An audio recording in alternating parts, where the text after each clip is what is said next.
ladies and gentlemen, welcome back to HCS Pro Talk, your weekly Halo esports podcast. This is episode 331 for the week of March 17th, 2024. The title of this week's episode is A Legendary Performance, our HCS Arlington 2024 post show. My name is Josh, aka JK Fire, and this week I'm joined by the man with the jersey behind him and to his side, Will, aka I am Mr. Mayhem. Will, how are you doing on this Wednesday evening? I'm doing all right. I'm tired. Oh yeah, as we usually are. Same. I told you, and we'll probably get more into it in Will's adventures, but I spent 25 hours playing a video game over the last 2 days. Living the literal dream. And it was exhausting. But I got through it and it's finished. Love it. But yeah, how are you doing? I'm tired as well, but for different reasons. Sure. Yeah. Let's just say unintentionally going to sleep and then waking up late, realizing you need to go back to sleep, but can't go back to sleep, leads to going to sleep later than you should, to then being tired.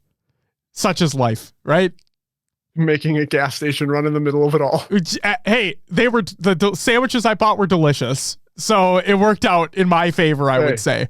Had a fucking Gatorade alongside it. Because I'm like, I don't want to have caffeine at fucking 12:30 in the morning. You know what I mean?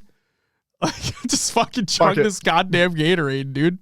Just go all out. Get a Monster at that point. Oh my God, please no. Also, for those that complained long enough, you got your wish come true. My camera is now the correct orientation. So now things are legible behind me. You're welcome. It took fucking long enough, but we got there, ladies and gentlemen. Hey. Absent Josh and Will in Atlanta or nah? P United, let's go. Josh, yes. Will, no. And yeah, P United. P United. In Will's traditional spot, we have the P United jersey. So that's why we have the camera in the traditional location. Legend C4 says, nice blue jersey. I might have just bought one myself. God, I can't type for shit. It's okay. Neither can I. It's all good. Halt. These like, I don't know if you have Quick Trip near you. But like they were Quick Trip sandwiches. So like they're a step up from like your traditional fucking hole in the wall gas station sandwiches. You know what I mean? So that's what I'd say. We need a PD big head to put on that jersey. I agree. He needs to fucking get on the train of Quadrant over here. That's what he needs to do. What's up with the HCS Pro Talk jerseys? Will, do you have an update on the Pro Talk jerseys? I planned on going through and getting pricing for everyone, reaching out this week. Obviously, last couple days, had some family stuff I had to do, but I will be working on that shortly. Sounds good. Ziegler, thank you for the clarification on that. What's funny, and I was wrong. Clearly, I was wrong. What's funny is, when I said it, I almost stopped myself because I'm like, wait a second, this part might not be correct. So during the after party streams, for those who may have missed it, like I had mentioned that the timer stops an oddball if the ball's reset. That is wrong. And Ziegler, thank you for clarifying that. I appreciate it. The timer stops when you are holding the ball. So whenever a team is holding the ball, the timer stops. But yeah. Thank you very much, Zig. Appreciate it.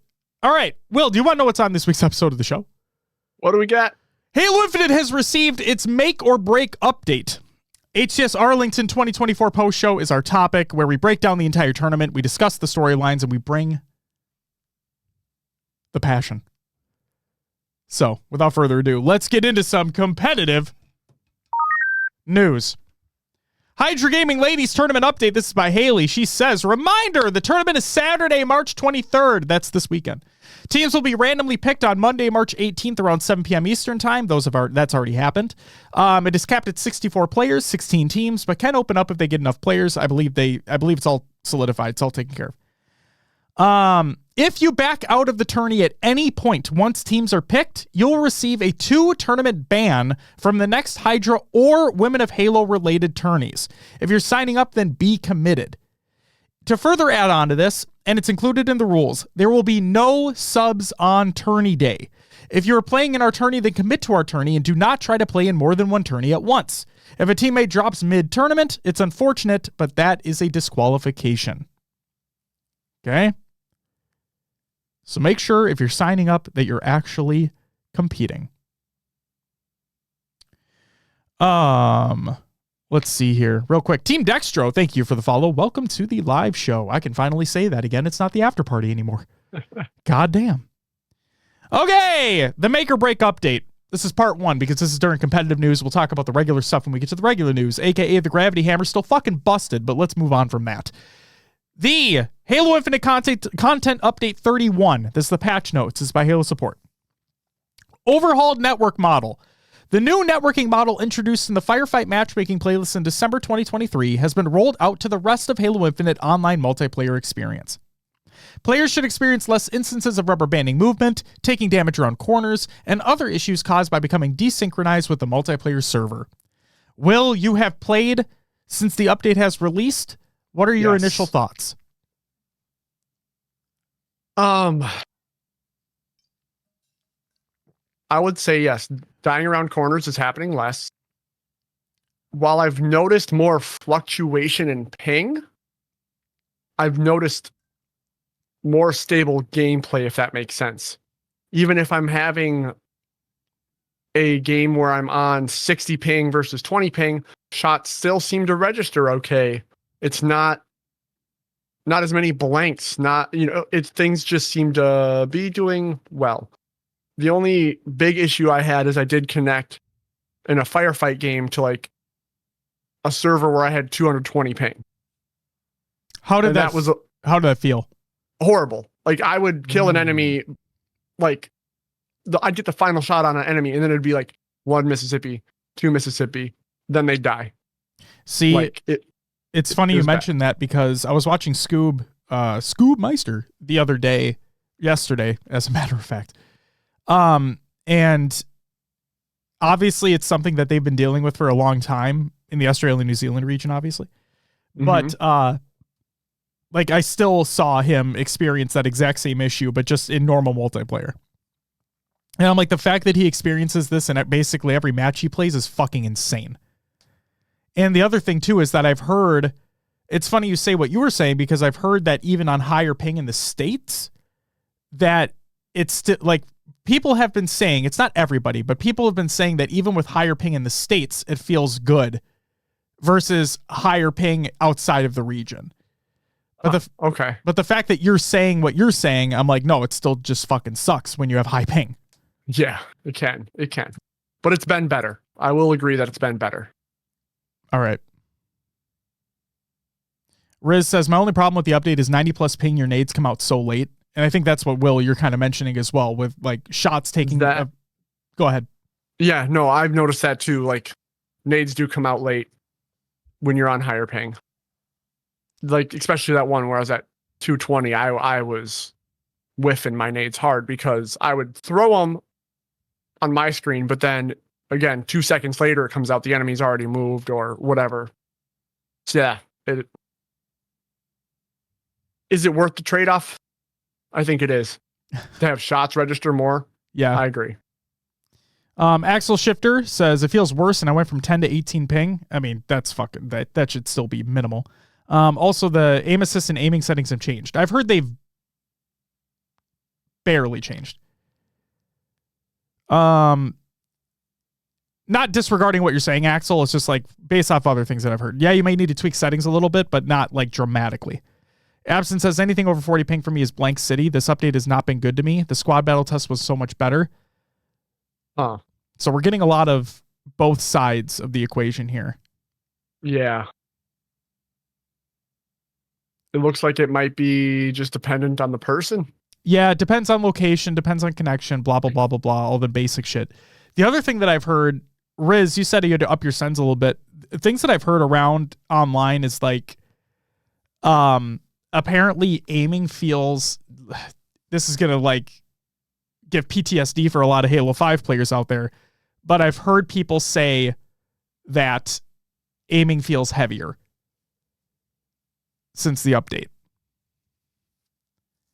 Now, I cannot attest to this. Will, have you felt, I know like maybe now that I'm telling you, but like, have you maybe felt any of that, or have you not experienced any of that? I have. I upped my sense. Sense. Yeah, sense is the right term to use there. I've upped my sense a decent amount. And yeah, it can feel heavy at times, but it's not like Halo 5 heavy aim where it happens randomly. Okay. It just feels slower than what it used to be, but you can correct that pretty easily. Okay. Sounds good. In my opinion. From what I've played, from the limited amount I've played, right? Okay. Ashtray says, I had to raise my sense as well. Even on 8 cents, it felt like I still need to go up. That's unfortunate. Xerxes, welcome back. Cyberflame, thank you for the follow. Welcome to the live show. Sniffit says, hey guys, been a while since I stopped in to say hi. Killed it for the after party. Big props. Catch you guys in the VOD. Much love. Oh yeah, Ben the Knee, son of God, Bree. Okay. Thanks, Sniffit. Thanks. Enjoy the VOD. Appreciate you, as always. Stenny says, I could barely play the game before the update. Now it's playable. Well, we take that. We take that, Stenny. That's a good thing. Dustin Berry Pie says, I'm playing it right now. Network is better. I still suck, though. I feel that.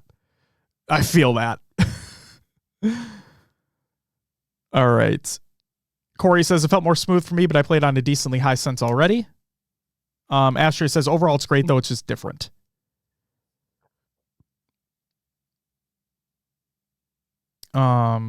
Yeah, Axel, that's kind of what I was getting at as well. Like I heard Lucid talking about it. I think I heard PJ talking about it as well today. Regarding the aiming feeling a little heavier. Also, Rasta, enjoy your painting, man. That sounds fun. I mean, house painting, not so much fun, but I mean, you know, try to make the most out of it. You know what I mean? Pop the tunes on, blast that shit, have some fun. Cyber says, I haven't experienced heavy aim in Infinite, not like Halo 5. Okay, that's good, Cyber. That's good. B. Brown says, best part of the update for me is now that when I die, I know it's because I suck, not because I'm getting screwed by the netcode. That's yeah, fair. Yeah. I'm excited for that as well. Because like desync is one of my biggest issues with how the game has been. In the past, I guess, technically speaking. God damn it, John. Will, if you go on the Discord in the topic suggestions channel, John posted the fucking GIFs. Perfect. Jesus Christ. I forgot there was more than one. Fuck. Okay. Y'all are my tunes? Oh, thanks, Ross. You're too kind. Congratulations on the house as well, by the way. No, we already said it before, but seriously, congratulations. What's up, Tools? Welcome back. Good to see you. Up Tools. Ron says, did y'all delete my Mountain Dew tweet suggesting they sponsor y'all? Did Mountain Dew delete it? We never deleted it. We can't delete other people's tweets. What do you mean, Ron? They know how to get at us if they want to. What's up, Shoulduff? Welcome back. Fucking A. Okay. The one thing I wanted to talk about here briefly before we move on to the rest of the update is, give me 1 second here. So Ash posted a tweet from Slinkerataz. I'm going to mispronounce that. But they said that, fun fact about the new update, you can drop weapons instantly in Infinite now like you could at launch. Yeah. I haven't seen it happen, but other than that tweet. So if that's the case, right? If that's the case, does that become G8 again? I think so. God, I can't fucking wait. Absence says confirmed. Corey says you can. Cool. Take advantage while you can. I mean, see, now this is going to suck though, because unless they quote unquote fix that, it's going to be a lot of like, pros are obviously more than likely going to GA it again like it used to be. But then we get into the community tournaments. Is it going to be an honor system? Like, are there going to be rules in place for that to be GA'd? It's going to be a whole fucking debacle all over again. Yeah. God damn it. All right. Whatever. Hopefully that gets figured out. Easy anti-cheat on PC. Easy anti-cheat has been added to Halo Infinite on PC. EAC helps provide a level playing field in online sessions by ensuring the integrity of all players' game files and background programs. When EAC detects that a player may be attempting to cheat or alter game files in a multiplayer session, they will be removed from the match. EAC is not active in campaign or Forge's edit mode. The existing automated ban system for Halo Infinite will not be changing with this update. Players will still receive automatic bans for unsporting behavior such as idling, quitting matches repeatedly, and betraying teammates. We're going to hold back the commentary about the Apex Legends stuff in EZA because they're not necessarily one and the same. And I have that in the COD and Other Games Watch section. So just know that Easy Anti-Cheat has been added to Halo Infinite as of now. And the reason why I'm talking about it, not in a negative sense, is because EZA put out a statement that said that the Apex Legends stuff basically has nothing to do with them. So, again, we'll talk about that later on, but there you go. Experimental Deterministic Competitive Skill Rank, or CSR payouts. Alongside this update, players with a CSR of 1800 or higher will now earn 7 CSR for every win and lose 7 CSR for every loss in ranked matchmaking playlists. The Halo Infinite development team will be monitoring telemetry and feedback for any unintended consequences of this change. Then, something that got mentioned by the HCS team outside of these patch notes is the ranked quit penalty system has been updated. They state, along with the Halo Infinite March ranked update, we have made a modification to the ranked quit penalty system. Previously, the maximum amount of CSR you could receive when an enemy player quit the game was 5. Now, the limit of CSR gains is the same as any other match. So you could earn more even if a teammate leaves the game. Okay? 2024 HCS weapon bundles. The weapon bundles are now available in the in-game shop. They contain a corpse wrap weapon model for the BR, a multi-use weapon coating, a backdrop, an emblem, and a nameplate. Each of the following teams has its own version of the bundle: Cloud9, Complexity, Phase, Optic, Quadrant, Sentinels, and Space Station. For players who purchase multiple of the bundles, the first bundle costs 1,500 credits no matter what, as that would include the corpse wrap weapon model. Okay? Any subsequent purchase of another bundle will be 1,000 credits, as it excludes that weapon model because you only need one. Okay, so no matter what, the first one you purchase is 1,500 credits. This is exactly like what happened before. At least now it was in the fucking patch notes ahead of time. Thank Christ. What's up, Red? Welcome back. Yes, Riz, you can cheat in campaign if you want. Enjoy that. Jesus Christ. Balance changes. The Bevo and the Bandit. The reload speed is an increase for both the Bevo and the Bandit. Okay? I'm not going to go through like the incremental changes. I'm just going to read the overviews. The incremental changes are in the show notes, exclamation point show notes in chat if you're watching live, or in the description of your favorite podcast service or YouTube. Check it out. The Commando. The bloom now resets slightly faster. The Heat Wave. The Heat Wave's aim assist has been decreased. The Soccer Rifle. It now takes longer to vent once overheated and will require less shots before it overheats. The Plasma Pistol. It's received multiple changes. Its rate of fire has decreased. It now overheats faster than before, and it now requires less time to fully charge up. The big one here that may or may not be working as intended, because Will, I would like you to talk about your experience here, is the Bandit Spawn Influencer. The development team resolved an issue caused by the Bandit Evo and the Bandit Spawn Influencer that resulted in players experiencing disadvantageous respawns in the Ranked Arena playlist. Now, I will read the 2 bullet points here because they're important. Adjusted the Weapon Spawn Influencer for the Bandit Evo to match the BR, and adjusted the Weapon Spawn Influencer for the regular Bandit to match the AR. Okay? That AR point wasn't mentioned earlier. Right. So the Bevo in Ranked Arena, that spawn influencer has been changed to match the BR before the Bevo was made the starting weapon. And then for the regular Bandit, that's been changed to match that of the AR. Will, before we started recording, you had mentioned something to me about spawns. Now that you've played since the update, what do you have to say? Yeah, I just had one weird spawn happen, and it's the snakebite spawn, still on streets.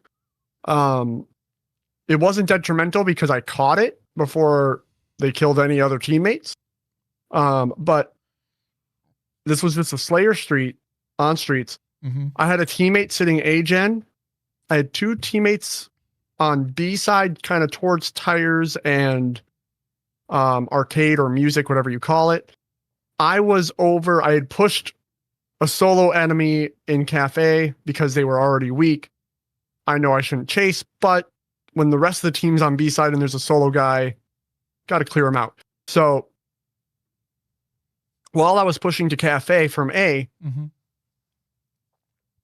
someone did spawn in PD on caution, on that caution spawn. Okay. And luckily I'd killed the guy cafe, turned back, and was able to get that kill before any of my teammates went down. But it was something that you don't really expect in that setup with two members towards Flowers arcade and someone tire gen for someone to spawn caution. Just one of those like, oh shit, someone's here moments. Watch them spawn, you know? Right. We're going to talk about a spawn situation that happened during Arlington because I'm going to give myself an I was right moment later on in the show. And it's not a good one, but it seems like it happened regardless. So yeah, absolutely. We'll talk about that PD spawn. Don't you worry. I have a clip to show, but that's later on. I'm kind of excited, kind of not. And then the Bandit and Bandit Evo's firing sound effects are now quieter as a result. So now hopefully you'll be able to hear fucking people around you. Resolved issues and bug fixes. Improved stability for Halo Infinite on both Xbox consoles and PC. And here is the big one. Multiplayer. Equipment dropped upon death will no longer become stuck underneath the map's playable area. Due to this fix, equipment pads in the Ranked Arena matchmaking playlist will now enter the red rack state when players pick up their equipment. Finally. Yes, finally. So there you go. That has officially been fixed. That is in the game now, which makes me believe that as long as nothing else happens, Will, this should be in place for London and beyond. Yeah, I'm excited, and I hope that it's true that Infinite does have more stability on console, because we did hear a bunch of people have crashes over the last content update. Yes. And then I did want to mention, easy anti-cheat is in the game now. Yes. Not a lot of people know this, but that still is a kernel level based anti-cheat. Yes, it is. So I know that conversation's been coming up. Mm-hmm. And you said you didn't want to touch on the Apex situation. I mean, do you want me to drag it up to here? Because we can. That's fine. Oh, it's later. I just have it in the COD and the Games Watch section. Okay, we'll get to it later then. Yeah, because it started with Apex. Yes. And then people were for lack of a better term, they were assuming it was an easy anti-cheat issue. When after statements that have come out, it's not an easy anti-cheat issue. So that's why the reason why I just want to make sure it's known here is that I'm not the end all be all decider here, but I'm going to go out on a limb and say that you're safe to install Halo Infinite on your PC with its easy anti-cheat implementation. Everything should be fine. As long as you're okay with easy anti-cheat being on your computer, if you don't already have a game that utilizes it, because like Will said, it is a kernel-based anti-cheat. It's very invasive on your computer. Something to keep in mind. Also, another thing to keep in mind is that if you have programs that interfere with it, negative things can happen. So just be aware. But yeah, I do have it in COD and the Games Watch related to the Apex Legends stuff. Sounds good. Awesome. And then the final thing here in the competitive news segment, a conversation around using mics in ranked. This started because of, it didn't necessarily start, but it kind of exploded due to a Summit tweet that went out, kind of ranting about how players should be using mics in ranked. And what's up, PD? Welcome back. So here's Will, before do you mind if I just say my piece real quick? Go for it. Okay. So Mike's in ranked play. When people saw the Summit clip, obviously there's a lot of agreement with the Summit statement. There's also a lot of disagreement based on various reasons, right? I'll get to what he said in just a second, but, and I have this typed out because I didn't want to miss any of this. It isn't as easy as saying just use a mic or mic should be required in ranked, because it's a far more difficult issue under the surface. Racism, bigotry, sexism, homophobia, etc. Players getting on mics to only berate teammates for poor play instead of trying to help during the game. Players having poor mic quality in general, along with the potential of having outside noise affect comms, music, pets, kids, white noise, etc. The fact that the game has underlying issues preventing from additional teamwork from taking place. No solo duo queue, no ability to play with more than one friend at Onyx 1600 or higher CSR, no champ rank, which in my opinion may lead to an inflation of Onyx players, meaning that some Onyx players should really be in Diamond, some Onyx players should really be in that non-existent champ rank, whatever. Basically, some of this is copied from Discord, by the way, so bear with me. Basically, I look at Infinite as a much more team-oriented game. And due to this, and again, I'm only speaking for me here, if I were trying to climb up the ranks, then I'd be attempting to play with my friends as much as possible. And by extension, using comms, due to knowing who I'm playing with. Now, I also understand that there are tons of players who either don't have a friend group to play with, or they play at other times during the day, or they simply enjoy playing solo, in which case, more power to them. As for the Summit clip, he was strictly speaking from the mindset of a competitive player wanting to climb ranks and improve, which I understand and respect, but then we have to keep in mind what has been talked about already within this channel, aka the Discord channel we're talking about, the hate speech and the talking down to others. So I understand from a mindset of wanting to improve and wanting to be on a mic and communicating, having good comms, so on and so forth, being a good teammate. I get that.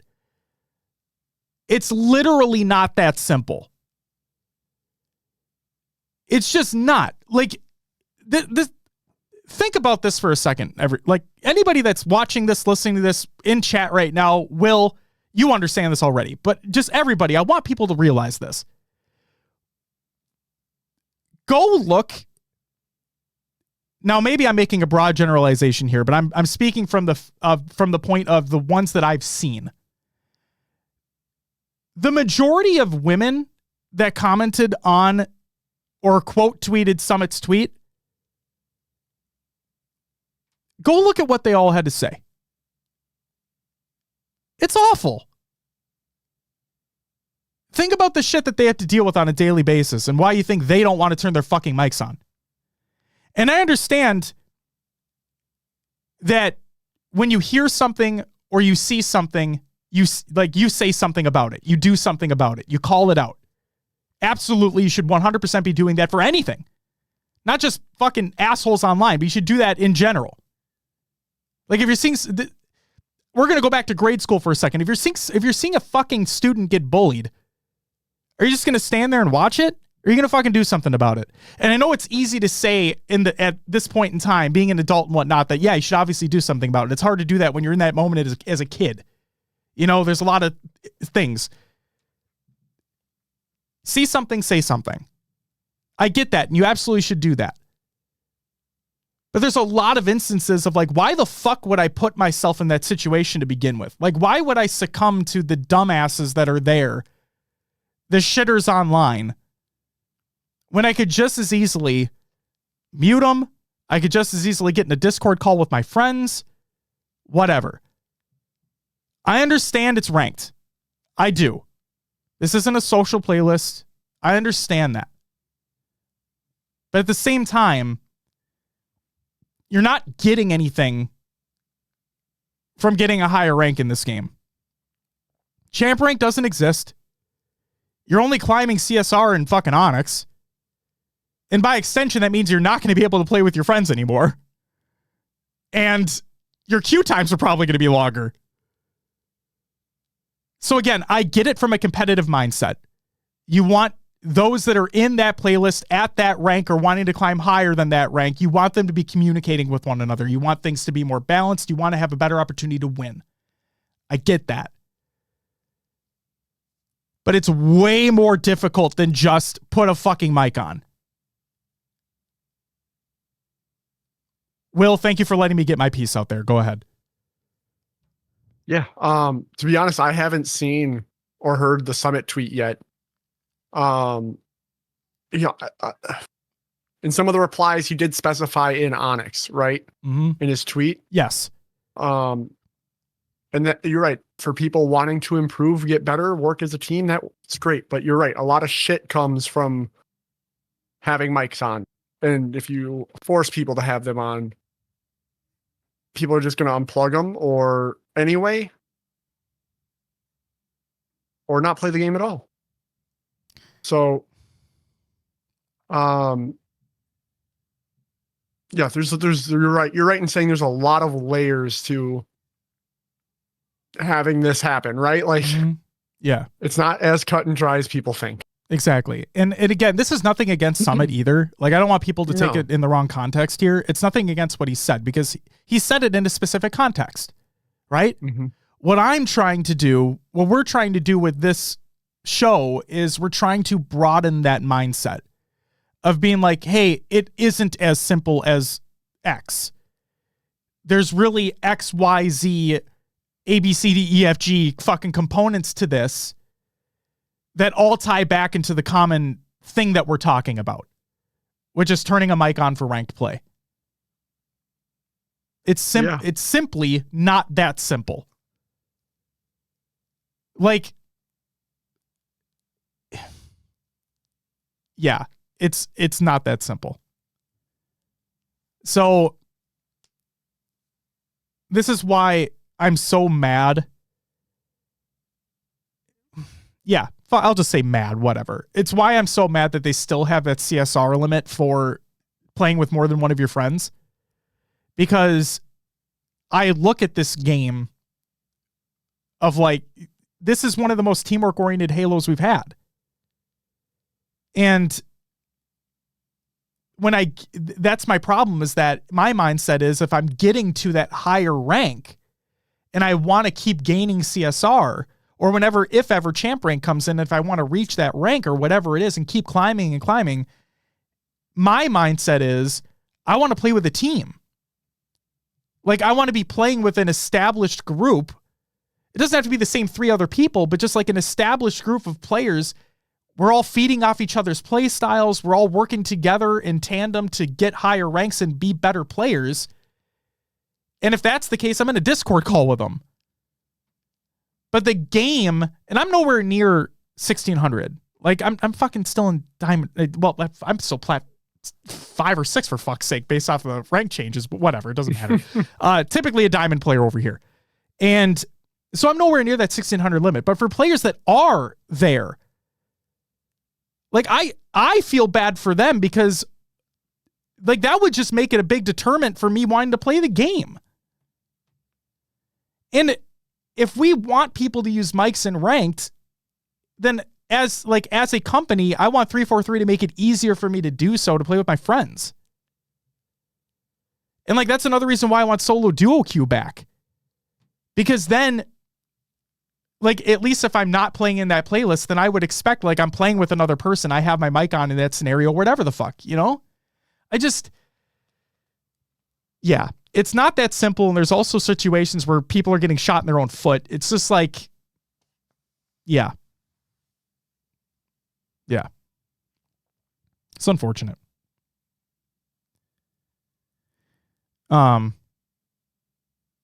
Whiteside says, I com occasionally in ranked. I prefer if people ping more than com. And that's the thing too, is like, I understand the argument as well. That pinging is obviously not the same as comms, and pinging does not give a full, explanation as to a certain scenario. Like, if I ping, fucking, what do I want to say here? If I ping long haul and Empyrean and it shows that there are 2 people in long, right? It doesn't tell me what their shields are. It doesn't tell me what their health is. It doesn't tell me if there's another person across the, like, at the opposite end. Like, it doesn't give you all the information, right? It's just a quick, easy, snappy, this is what's going on. Feel free to engage if you want. This can just be additional information. I love pinging. Guys, we never had this before. Like, it's never existed in a previous Halo title. This is the first Halo title that pinging's existed. And I think it's been game changing. Because I don't have my mic on. And what's funny is when I play with others and we have like a third or a fourth or third and fourth, like, random player on the team and ranked, right? Like, if I'm playing with, like, I'll just use Snag as an example here, Will, where, while ago was playing with him and he would use game chat and he would know I wouldn't. He would use game chat. Literally, it felt like at least 50%, if not more, of the matches that were played, there was some asshole on the team. And I'm like, why? I do not have the mental capacity for it anymore. I just don't. Like, this is exactly why I want to play with my friends. Because I'm never put in those situations. And if I'm playing with my friends and I'm playing in ranked, then I know I'm trying to get better. I'm just not going to succumb myself to the bullshit. Because more often than not, in my opinion, through my personal experiences, more often than not, there's at least one fucking asshole. And I get it. Ban and move, like, mute and move on. I get that. But come on, man. And that's the other thing, too, is like, you see something, you say something. We do. Like, you tell them, hey, can we relax? Like, it's just a game, blah, blah, blah. And then they just get more upset. It's like, what are you going to do? You know? So, yeah. I get it, but at the same time, I want people to understand that there's a lot more involved with just saying turn a mic on. Because it's not that easy. That's right, Ron. Don't be a shitter. Will, anything you want to add before we move on? No, I'm good. Sounds good. And again, like we said earlier, nothing against what Summit said. That was in the context of what he was talking about. That's perfectly fine. We were just broadening so people hopefully have a better understanding of what's going on. With that, that's it for the competitive news. Which means, Will, it's time for Rostermania!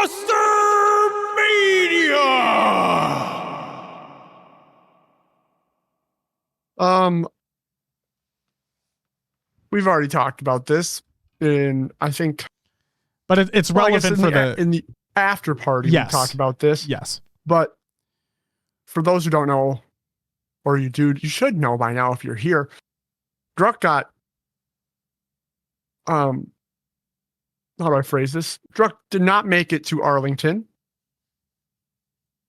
and business picked up Avenue for the fill-in.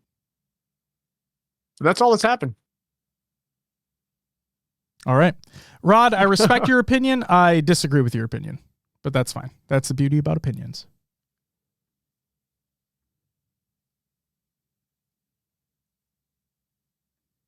All right. Your upcoming tournaments of the week presented by Noobcombat.com. Check out Noobcombat.com for all your Halo esports needs. On Saturday, March 23rd, we have the SWAT Nation Spring Fling 2v2 Snipers Tournament, the Halo Fun Time Trailblazer Championship Series 4v4, the Dante and Critical Halo H4 Doubles Tournament. Holy shit, another Halo 4 tournament. Woo woo! And then Hydra Gaming Queens Alliance number 2 is taking place as well. And that's it for your upcoming tournaments of the week presented by Noobcombat.com. Check out Noobcombat.com for all your Halo esports needs. Well, I would ask for Scrim Tournament League recaps, but I fucking removed that shit because we have our topic of the show. Well, yeah, the big tournament that took place last weekend, huh? Yeah, it's pretty big. It's a pretty big one. Like the first major of 24, something like that. The first major of 2024 legitimately happened. That happened. Oh, I'm getting a connecting to chat message. Uh-oh. Please don't fucking die now, stream. I swear to God. Fuck.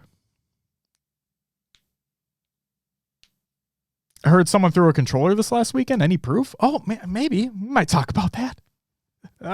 John, oh my God. We may or may not talk about that. Just wait and see. Just wait and see.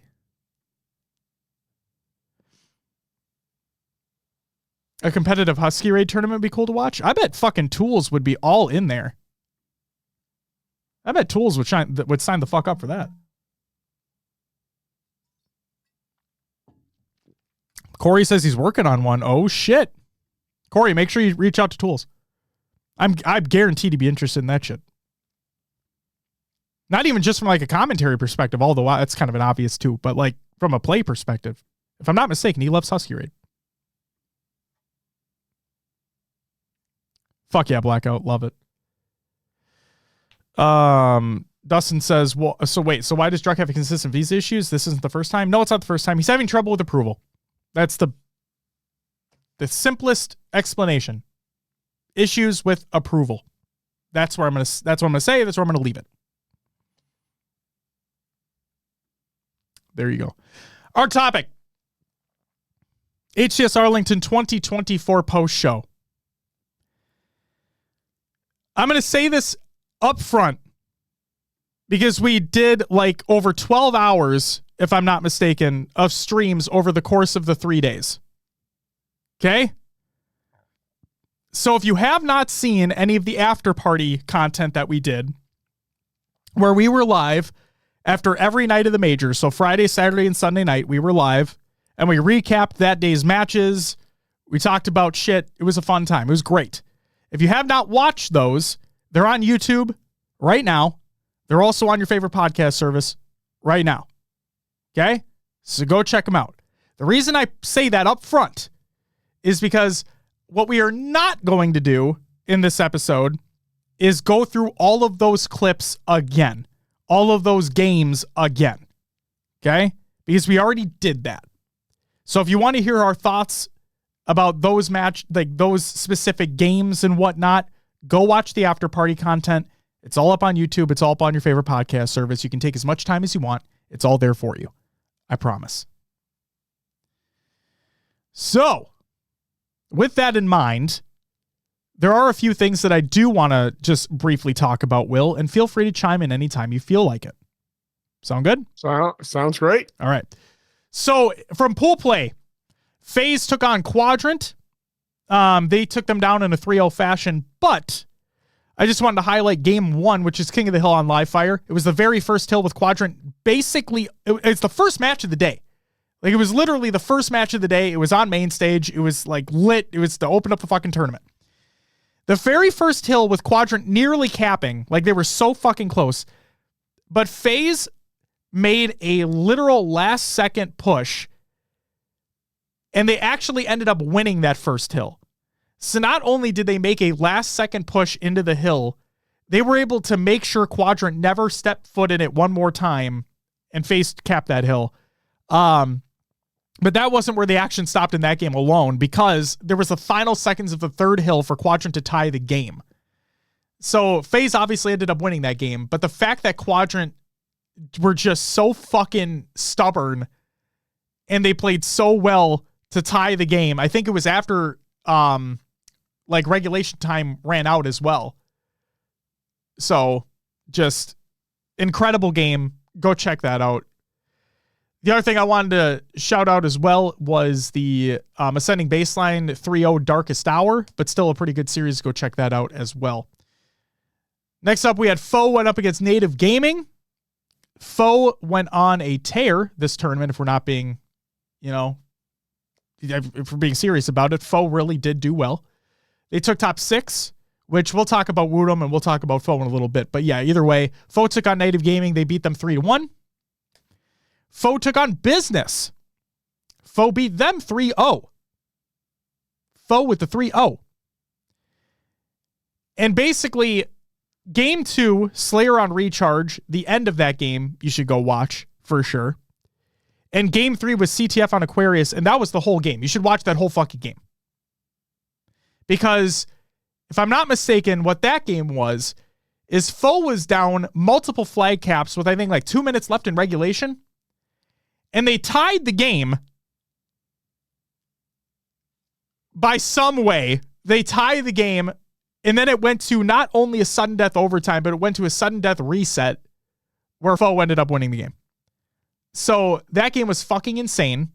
It was long, but it was remarkable. So you should absolutely go check that one out as well. You owe it to yourself to do so.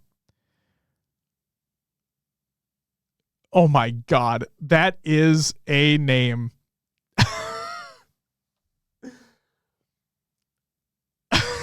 Oh my God.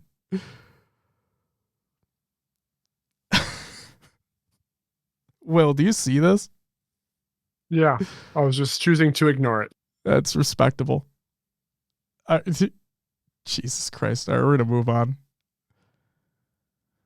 And then Native Gaming faced off against Business in one of the weirdest things that happened at Arlington. And there were a few fucking weird things that happened, which we'll get to. But one of the weirdest things that happened at Arlington was that due to the situation with Business and Druck not competing, them having to forfeit their pool play spot, their pool play spot goes to Native Gaming. So Business has to work their way through open bracket. Business actually makes their way through open bracket and then gets in the same exact fucking pool as Native Gaming is. Native Gaming beat them 3-1. But that entire series was remarkable to watch. Realistically, due to like Collect's performance. So if you want to see Collect have the series of his fucking lifetime, go watch that. Because it's phenomenal. Also, I think Mikwin had a fucking... Was it game one that he just went on a fucking tear throughout the entire thing as well? So yeah, Mikwin just unbelievable. They did really well that series. Moving on to more pool play here. Shopify went up against Sentinels. Shopify beat them 3-1. For those who don't know about the Sentinels situation, Sentinels took top 16 this event. I don't think it's indicative of how they actually play. I don't think it's indicative of their actual skill. Spartan is going through some health issues or a health issue. And hopefully that gets taken care of. Hopefully the doctor is able to figure out what's going on and he can get back in tip-top shape, because a Spartan at 100% on LAN is fucking terrifying. So just going to throw that out there. Big ups on the Passion United sponsorship. Yo, fucking be united. Also got the sticker on the laptop. I don't know if you can see that, but it's right there. Right there. Well, like I said, I got them for you too, so don't worry. Perfect. All right. Then Proton went up against Sentinels. Proton beat Sentinels 3-1. But game 4 was Strongholds on Solitude. And there was a crazy comeback by Proton and the crazy fumble by Sentinels for Proton to win the game and the series, as a matter of fact. So if you want to see that, go check that out. Great game. Go watch it. Proton faced off against Cloud9. Cloud9 was one of the teams that made it through open bracket. Proton beat them 3-0. Proton were on a fucking heater this tournament as well. And then the series that probably took the longest all weekend, just due to, I think it was technical difficulties that were happening. Cloud9 went up against Sentinels. Cloud9 beat Sentinels 3-1. Therefore, with that win with Cloud9, Sentinels went 0-3 in pool play, and they were eliminated from the tournament with the 4th place spot in pools, top 16 in the event. Proton went on to sweep Cloud9 3-0. Oh, I already said that. Sorry. Shopify went on to sweep Cloud9 3-0. But in King of the Hill and Livefire, which was game 1, Shopify came back from being down 3-1 in that game to win the game. So great tenacity shown by Shopify there. Last pool, Pool D. Complexity went up against Lore, 3-0 going to Complexity, but game 1 was oddball on streets, and it was the final seconds of the 3rd round for Complexity to win. Basically, Will, we watched this one as well during the after party stuff. It was Lore had made their way back to A with the ball, and then Complexity made a last second push, but one of the Lore players was sitting in back cafe and looked like he had a perfect opportunity to like shut Complexity's push down. It just wasn't able to happen. Complexity were able to execute on it. They get the final second to win the round to win the game. Just a crazy back and forth at the end there. Definitely go check that out. And then finally, the final pool play match to highlight here was Lore against Bittersweet. Lore beat Bittersweet 3-0. But game 2 was a 50-49 Slayer. And we love 50-49 Slayers. And that may or may not have been the only really close Slayer game that happened in this tournament, if I do say so myself. Anything else in pool play you wanted to highlight, Will? No, you got it. Sounds good. Oh, John, we love those. We love those. Those are some fun Slayers. All right, let's move on to bracket play. So I have this broken out in winners bracket, losers bracket, and then grand finals. Okay. So winner quarterfinal was Space Station against Quadrant. Space Station beat Quadrant 3-1, kind of an expected situation here. But game 1 was Strongholds on Solitude. You should go check that game out. Pretty fucking nutty. You have one of the greatest teams in Strongholds history. Well, 2/4 of the team realistically in Quadrant. And then you have one of the former Quadrant members on Space Station who ended up, spoiler alert, winning the event. In just a dramatic clash of the Titans and Strongholds. What's there not to like there? Go check that out. And then Complexity went up against Shopify. Complexity 3-0'd Shopify. So there's that. In the winner's semifinal, we had Optic against FaZe. Optic 3-0'd FaZe. Optic never gave FaZe a chance to breathe during basically the entire fucking series. Optic came out like we hadn't seen them nearly all year last year. They came out hot. They came out aggressive. They just, I mean, what else is there to say? They annihilated them. For lack of a better term, they annihilated FaZe in that series. So good shit, Optic. And then, oh wait, no, I'm an idiot. It was, I think it was Shopify that 3-0'd Complexity. My apologies, guys. Don't worry about me being fucking wrong here. You know, let's relax. Shopify 3-0'd Complexity, by the way, because Complexity faced off against Native Gaming and losers bracket. It's all clicking. I mistyped earlier. I apologize. Because also in the winner's semifinal, Space Station went up against Shopify. See how that works? Space Station beat them 3-1. Game 1 was Oddball on Livefire, and Shopify barely getting the last second lead needed to win the second round and tie the game. Again, just some crazy oddball situations here happening in this tournament. Some very, very close rounds, and that was just another instance of it, and it was really fun to watch. So, hence, I mean, this fucking whole tournament was fun to watch, if we're being completely honest. So, there's that. Yeah, Optic did have FaZe's number this tourney. They've just, holy shit. Holy shit. Winners final. Space Station against Optic. This one, much closer. So, Space Station eventually beat Optic 3-2 in this series.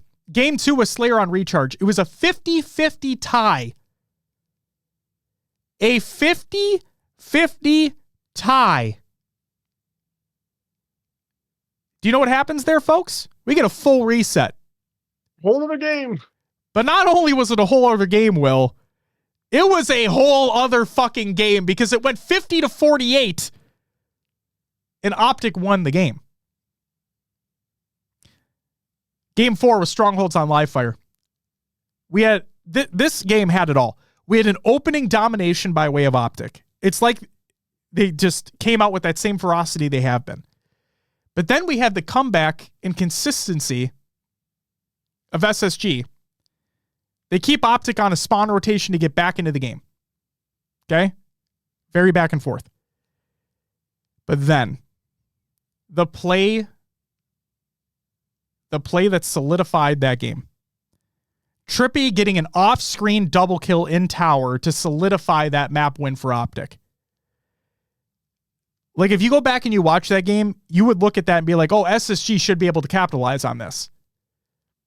But Trippy getting that off-screen double in tower basically canceled anything that Space Station were able to do there, and Optic were able to win that map. Like, just massive. Oh my God. Such a fucking great game to watch. And then we have Slayer on Solitude, which was game 5. It was an avalanche by way of SSG to have a lead of 10 throughout the game. There's a thing I have here that it didn't impact anything. It was just really funny to watch. Dead Zone had camo, and he like basically, I was telling Will about this, but he basically stayed alive behind a lamppost. And like, if I'm not mistaken, fucking Legend was looking right at him from truck, but he didn't know he was there. Like, he was just looking straight ahead, and like Dead Zone was just fucking standing there like, hey guys, you can't fucking, it's like, he was John Cena in that situation. You couldn't fucking see him. It was crazy. But then Optic taking away the massive deficit, but it was still SSG that did what they needed to do to close out the game 50-49 and the series 3-2. So a very, very close series in the winners final. And if that was any indication of what's going to happen in the grand finals, well, I think we're in for a doozy. Oh, shit. Hold on, guys. What's up? Danny Phantom. There it is. We did it. We got there. Yuzi says, take Solitude out. Oh, take Solitude Strongholds out. We'll get to that. Trust me.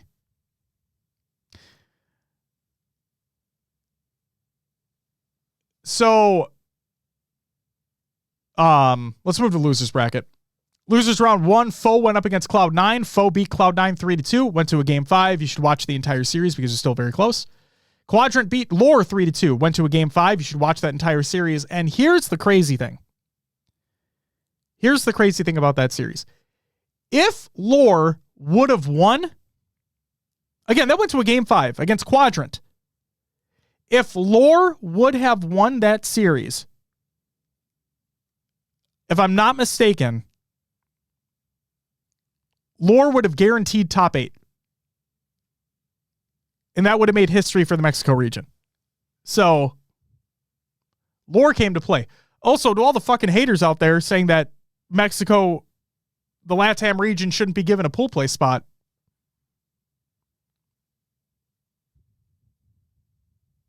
Well,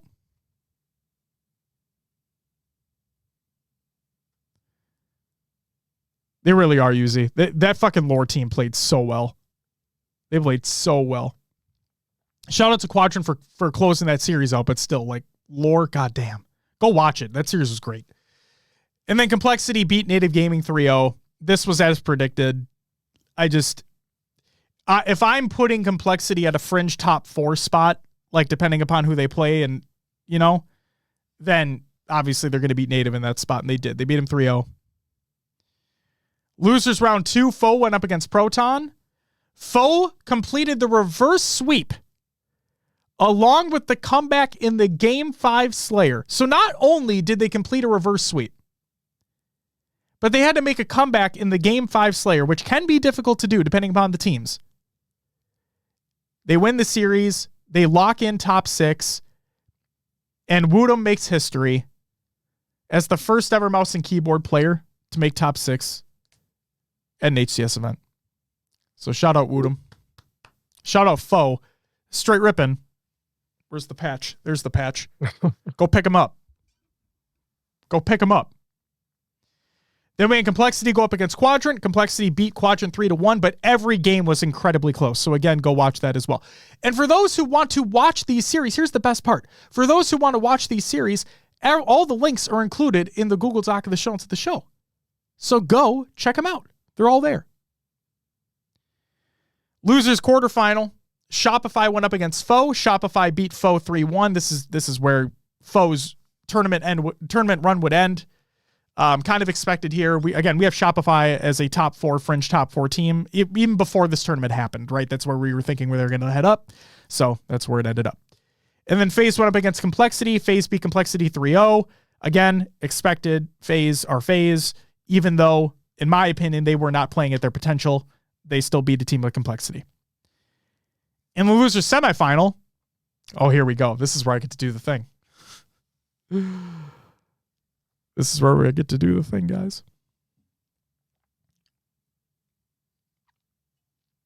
What thing? White's Edge, I hope they do. Also, S-Near, thank you for the follow. Welcome to the live show. Grog, thank you for the follow. Welcome to the live show. And I'm allergic. Thank you for the follow. Welcome to the live show. Thank you. Will, I get to do the thing with the clip. Oh, sure. Yeah, that's what I get to do. So without further ado, let's talk about FaZe against Shopify. But specifically, let's talk about Game 5, which was Slayer on Streets. And before we watch the gameplay clip that we have here, I think it's better that we start with something that, well, I may or may not have predicted. I'm throwing what ifs out here, okay? So this might never happen, okay? So take what I'm going to say with a grain of salt. But Game 5 Slayer, pivotal moment in the game, deciding of a series, and a spawn gets fucked so hard that the team that should have won the game doesn't. What if that ends their tournament run right then and there?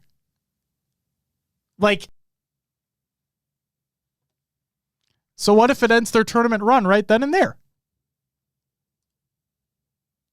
Game 5 Slayer, pivotal moment, sends a team home. Well,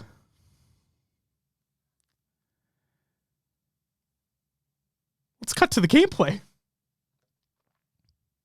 Finals on FaZe Clan. And it looks like they're going to slow the game down to a snail's pace. So you see Lqgend-ary here in Cafe. Whatever. But Suppress doesn't want to go down. We see Snakebite here the 41st kill for on B Shopify. stairs. This is not over yet, ladies and gentlemen. Stay in your seats. Snakebite gets taken out in B stairs. Here's the issue. You see where Renegade is. Just yet. They're not throwing in the... They're all in C, basically. Suppressed is pushing up. Soul Snipe looks like he's going to be making his way up. Cycle's pushing up. Mental hangs back at A. towel. Watch Snakebite's X. And watch where he spawns. 46 to 43. 3-kill game. From a There he is. Where'd he spawn? Back in PD. 1-4 start from Suppress. And we are going to cut to 15 kills. Snakebite back there. Willing his team forward, but Snakebite with the flank. Nobody accounting for Snakebite. Over towards the A side. It's a huge kill on Cement. And I know Tony doesn't know this, but that wasn't a flank. Kill. That's it. That was a literal spawn that had happened. That was a literal spawn that had happened. It was not a flank. So, if you pay attention there, you will have noticed that obviously, like from the outside looking in, it looks like a Snakebite spawned where he should not have spawned. Now, Absent, you say that his interview was so good. You mean this one? Electric. This series going down to the wire. What was going on through your head? And we could just hop right into that Slayer there at Game 5 because it was close back and forth. How did you manage to close that one out? Because it was so close. We just did a good job pushing together. We had some really good comms. We had a really good VOD review session yesterday on that game type specifically. So yeah, just really played our game, had a good read of what they were doing. Got a few nice broken spawns thanks to 343. So yeah, just managed to close it out.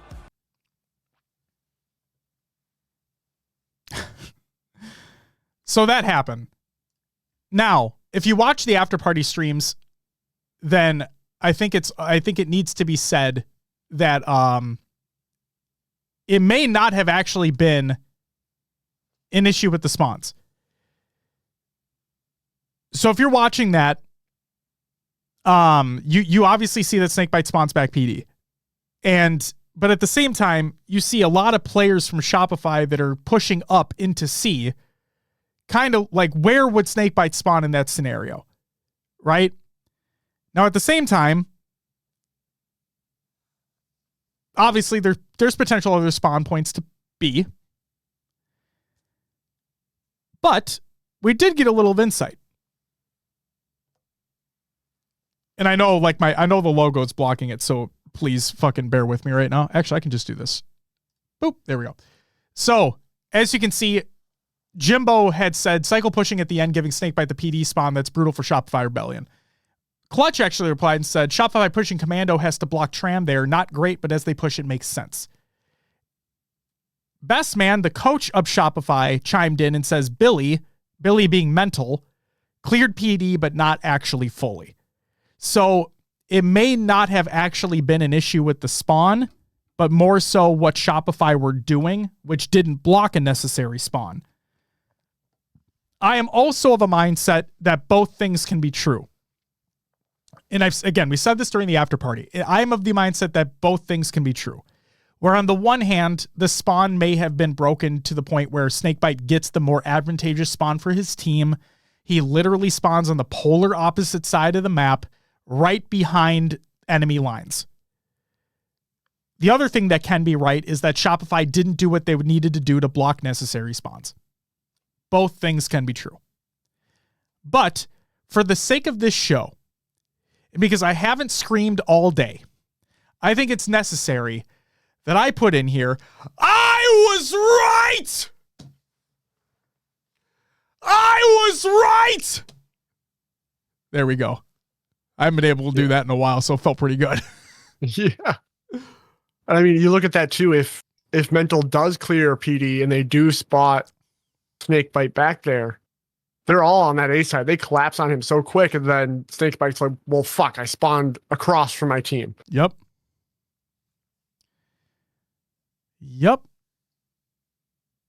I'd offer to make that a soundbite, but something tells me you like doing that live. I do like doing that live, Juan, and I think it is a soundbite, actually. Wasn't it the one that Juan sent us? Yeah, Juan, being it's right yours. about Space Station winning SLC. Hold on, let me see. I think I have that. Oh, it's not. Never mind. I moved it. I moved the file. I do have it. I just moved the file. Hey, that's a nice jersey. That's a nice jersey. What's up, Atticus? Welcome back. Yes, Juan, yes. It is you doing an impression, but at the same time, it's still phenomenal. Neows. I'm going to mispronounce that, and I apologize, but thank you for the follow, and welcome to the live show. Wish the colors were right. Why aren't the colors right? What do you mean? Why aren't the colors right? What?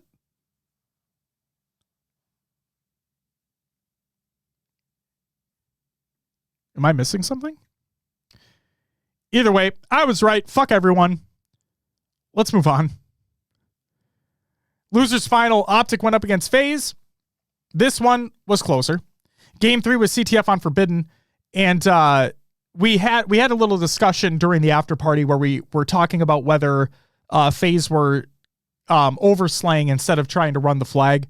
I think we had a good conversation about it. And Snakebite actually talked about this a little bit in his stream today. As a matter of fact, we're recording on Wednesday.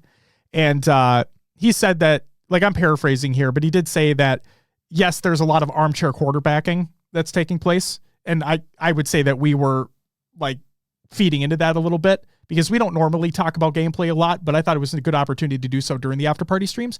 But he also talked about that there were definitely situations where they were potentially overslaying. So, you know, kind of goes a little both ways. But yeah, he's the pro. I mean, go ahead. Well, yeah, us talking about it, I was just more curious. Like, was there a reason they were overslaying in that flag game? Or, you know what I mean? Like, if it felt that way, but sometimes it could feel like overslaying, but sometimes you need to. And that's the thing, is that we don't have all the context, like, because we're not looking at every player's POV.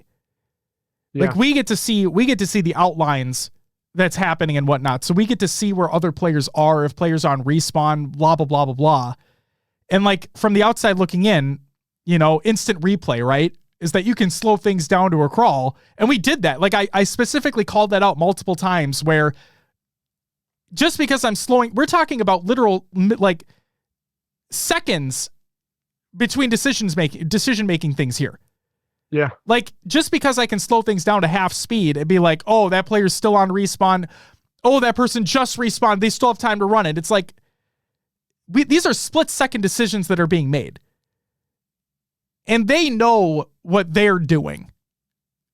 Like, they know what they need to do. So, yeah. Like, that's the thing, is that, yes, there are instances where it looks like there's overslaying going on, but there's other instances of that they just don't have a good enough route to run. Like, they don't have a clear enough path to run. So, what are you going to do? Like, and sometimes, you know, I had a game earlier where it was a flag game and I was in position in a base to run a flag, but I had just taken a fight and I was weak. My teammates are yelling at me to run the flag, and it's like, I poke out and I go down, the whole setup's broken. Then we got to wait again, you know, for people to get back into position. Absolutely. So while it looks like, oh yeah, now is the time to run the flag, well, actually, I need to get my shields back, and then maybe there's another spawner or two we have to slay at, because now we're, you know, I can't just grab the flag and not slay. I'm going to be caught out anyway. So yeah, there's so many split-second decisions, scenarios, things you don't see happening. That yeah, I think everybody wants to break down plays and come from their perspective, but that's all it is. It's like, for me during the after party, I was just curious, like, why aren't they running? Exactly. What's going on? Because when you watch it happen in real time, like when you're watching the game happen, and you're like, as you're watching with like God's eye above, you know, you're looking at it and you're like, they have 3 down. Why the fuck aren't you running the flag? Like, what the fuck is going on? But when you do slow things down, you're like, oh, it looks like they may be able to do this, but at the same time, they may not be seeing the same things we are. They clearly have other things going on. It's split-second decision-making. I also said, and I stand by it, I don't think FaZe were playing their best game this weekend, the last weekend. I don't. Yeah, they still got third, but I still, like, they did not, in my opinion. There's more levels. There's more levels to their gameplay that they can reach. Yeah, it was weird. It was just weird. Brother Digital, thank you for the follow. Welcome to the live show. Also, Maddie, welcome back. Good to see you. Just Cloud, welcome back. Good to see you as well.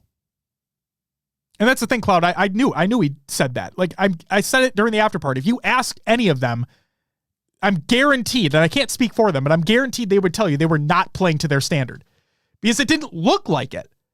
Like, when you watch this team all last year, culminating in that championship at the end, and you're like, that's the standard. Like, that's their standard now.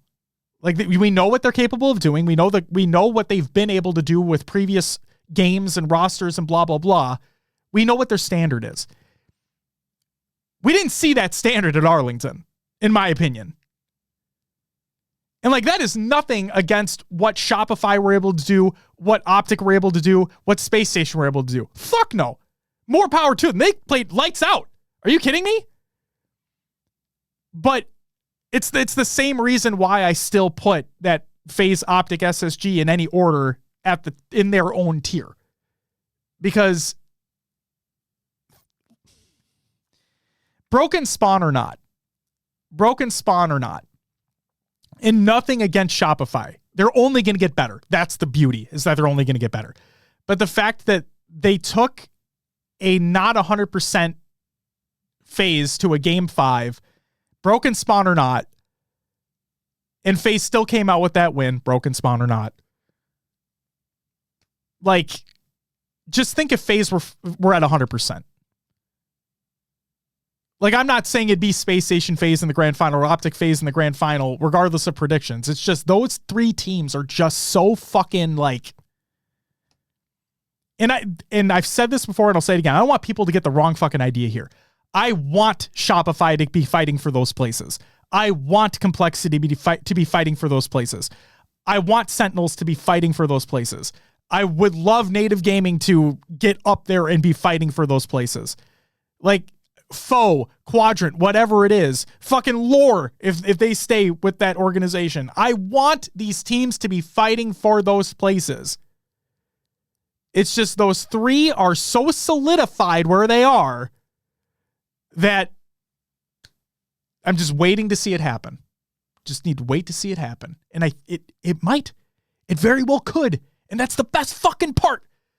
It's that these teams are only going to get better throughout the year. But the other thing to keep in mind is that so is FaZe, so is Optic, and so is SSG.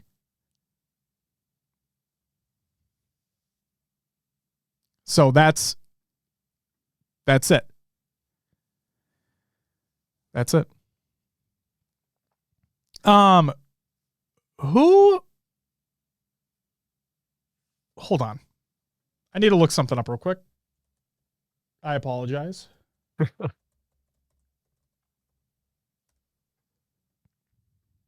Give me 1 second, folks, please. Is this a tweet or Nope. chat? Nope. I got it. Okay. So I was thinking about this today. So, Will, you know how I like to base a lot of my predictions personally, like based off of former LAN performances? Sure. Okay. I want people to think about this. This is like something that you would see on traditional sports media. Okay. I'm telling you, this is like something you would see on a graphic on on a traditional sports media show. Okay, Will? Okay. If I'm not mistaken, I want you to think about this. Who won the first event of the first Infinite HCS season in 2022? Who won that first event? Cloud9, Stellar and Eco. Who won Worlds? Optic. Who took second? Cloud9. Oh, Cloud9? That was year one was Cloud9? Yep, before SSG. That's Okay. right, because that squad never placed outside of grand finals. You ready? Ready for this to keep going? Who won the Sure. first event? Who won the first event in 2023? Optic. Who took second? Optic. Do you see where I'm going? Would be a pattern. Who won the first event of 2024? SSG. Who might take second at Worlds? You're going to bet SSG. I'm not betting that. I That's know, such I'm a just kidding, coincidence but that it's- there's I'm no way telling you you. can call a pattern on I'm that. telling you, it's something you would see on a fucking traditional fucking sports broadcast. We're like, Yeah. look at the trajectory of where these teams are gonna go. But I just thought that was so fucking funny. Because, yeah. Optic won the first event of 2023 after winning Worlds. They go on to take second at Worlds last year. I'm curious, who took second in each of those first LAN event? So, was it? Oh boy. I don't remember who took second to Charlotte. Was it Optic or was it SSG? It was one of the two. It was those three fighting for contention basically the whole year. In 22, SSG was not fighting for contention of top 3. What's up? I said in 22. Oh, not 22. I'm sorry. I thought you meant 23. I so sorry. No. No, I think it was it was Optic, Cloud9, and who was the third place team in those scenarios?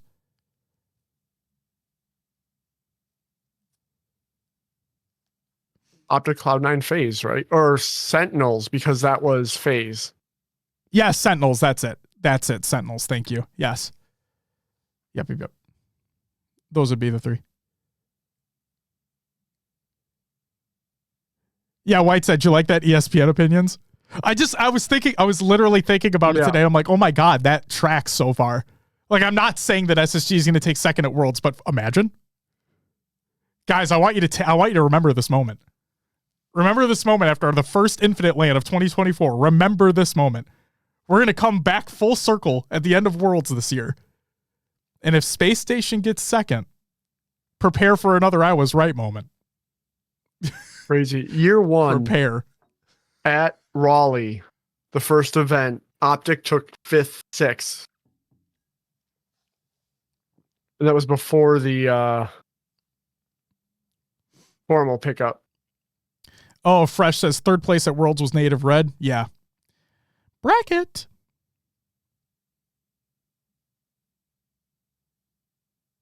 Yes, Dustin, yes. That's why there's a reason why I put the top 3 teams at the top 3 in their own tier. With Optic, SSG, and FaZe. Because they've been so fucking consistent. So fucking consistent. Lumber, I would love to see Shopify there. I would love to see it. It'd be fun. It'd be insane. Be an amazing thing to talk about. Shafi, you're not necessarily wrong, but we don't know. I mean, we do have this script, but Pharaoh says SSG sweep the year. Here's the thing, though. Think about this, too. In 2022, year of Optic. 2023, the year of FaZe. Even though multiple teams won multiple events, right? It wasn't one team running the gauntlet every year. But year 3 could be the year of SSG. You never know. But I'm just telling you, make mark of this conversation today, guys. Because if SSG takes second at Worlds this year, oh my God, I'm a prophet in the HCS, Will. I swear to God. You're trend finders. Which hey, I was right about the fucky spawns, bro. All right?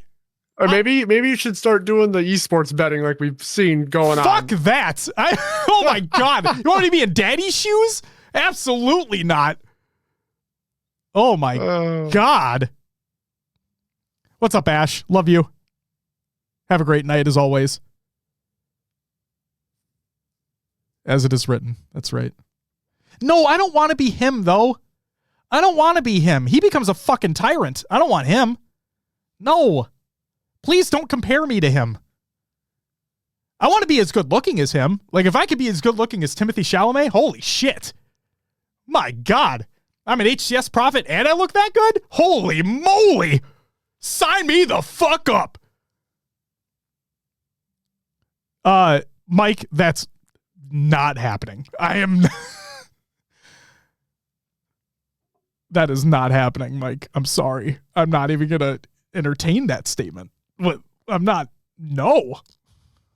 I might have to wash my mouth out with soap if I say that. God. Our Lord and Savior, execute Order 66. Do it. All right. So yeah. God damn it.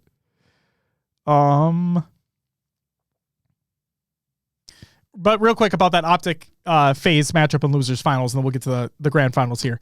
While it was much closer than the first series between the two teams, Optic were just frankly too strong. But again, I still don't believe we've seen the best of what FaZe is. I don't believe they've played to their standard. I bet if you ask them, I can't speak for them, but I bet if you ask them, they'd say the same thing. And it's just simply from watching. So yeah, I expect them to bounce back. And while I would love to see some shakeups, like with these top 4 teams breaking into the top 3 and beyond, as of right now, still, even though, yes, they placed the same way by getting top 3 this event, like still those top 3 teams are solidified. I need to wait and see a team break in there and really make something happen. So there's that. And then for the grand finals, it was Space Station against Optic Gaming. The two teams facing off against each other who made the roster change to really try to beat FaZe. And lo and behold, Optic clearly did it. Space Station didn't even have to try to do it because they never faced FaZe this event, which is something we still have to see. Okay? We still need to see that happen. But regardless, these two juggernauts faced off against each other in the grand finals. Game 4 was oddball on recharge. I want to highlight round number 3, where Lucid with the shock rifle triple kill to basically solidify the round and the map win. He goes up from camo jump, gets the final kill of the triple kill, sets his team up for success. They basically just, because I think it went to time, Will, where they just threw the ball down on C plat and just waited. Right. Yep. And Space Station were not able to do anything, so Optic win that. That was great win by them. But let's flip it. Where game 6 was Strongholds on Solitude. Again, I don't care that Optic lost. I predicted FaZe were going to win the entire event, and I have no stake in any of this. I don't have no bias towards any of these teams. Okay, it was just a fucking prediction. But either way, so regardless of Optic losing this game and Space Station winning this game, Stronghold Solitude needs to go away. Just straight up needs to be removed. And I'll mention what Lucid brought up, and I don't care that they lost the game. Okay, he's not just saying it because they lost the game. He's saying it because it's fucking true. I'll get to what he said in a minute during his stream today. But it was one of, if not the fastest Strongholds games we've ever seen against the top 3 teams. It was less than 4 minutes. It was less than 4 minutes long. And not only, well, I think it was 250-3, Will? Yeah, that's correct. It could have been 250-0. It very easily, it just as well could have been 250-0. I mean, it basically was, man. 3 seconds, that's it? But you literally, lose control that quick? The only reason why it wasn't is because one of the players on Space Station just didn't hop into, I think it was B, and just reset it, like, right away or whatever. Like, it literally could have been 250-0 if SSG did one thing differently. So there's that. And the reason I bring it up is because we had a conversation about this during the after party show. And I want to mention what Lucid talked about in his stream today. And again, I'm paraphrasing here, so please go back and watch this if you want the full context. But basically, he was talking about how it's really, really, really bad on Solitude. Strongholds is. And he even brought up when Stronghold Streets was removed. It was removed for a similar reason. And it wasn't even as bad as Solitude is. So Strongholds on Solitude needs to go bye-bye. Like, guys, if you watched that game, and I don't even care if you're an Optic fan, like, go watch that game. Because you watched literally the perfect setup and execution by a pro team against one of the best teams in the world. And that best team, one of the best teams in the world who won Worlds 2 years ago, they couldn't even get more than 5 points on the fucking map. It was absolute domination by way of Space Station. They basically held them in Plaza and Blue the entire game. Optic couldn't do anything. They couldn't move. They couldn't get out. That's a problem. On the one hand, I completely understand. And like, if you have a setup and you're executing it perfectly, that's great. More often than not, you should win that game. But when you're the team that literally doesn't have an opportunity to get out and do something, that's a problem. And guys, it was so much so a problem that 343 acknowledged it was a problem. That's why they removed the sniper and put a shock in place, was to try to alleviate some of those issues. It didn't alleviate those issues. What Lucid talked about made, and I'm not fucking riding his dick or anything, like, he made perfect sense in what he was talking about. He is the pro player, okay? He's not the only player that shares that same sentiment. It's an issue. It needs to go away.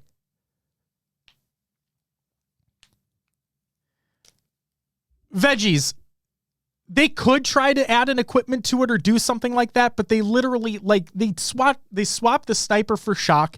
And the other, if you take out a sniper in that position, like if you just switch it out for a different weapon entirely, the outrage would be even further. Like, your problem's with the mode itself. Your problem's not with the map necessarily. The map works for other game types. The map works for King of the Hill. The map works to an extent with Slayer. It just strictly does not work with Strongholds.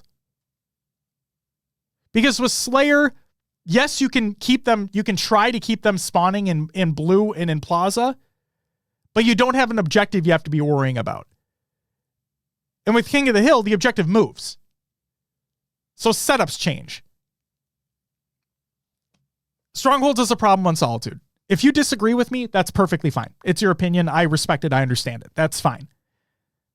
But we've seen it so many times now. We've seen it so many times now. There's a problem where it becomes a trend. Okay? If this was like a one-off thing that happened, then it's like, oh man, that team must have just fucking obliterated the other team. It's consistent, guys. It's so consistent. And I like predicted that FaZe were going to win Worlds last year. It happened twice last year in 2 series, basically back to back.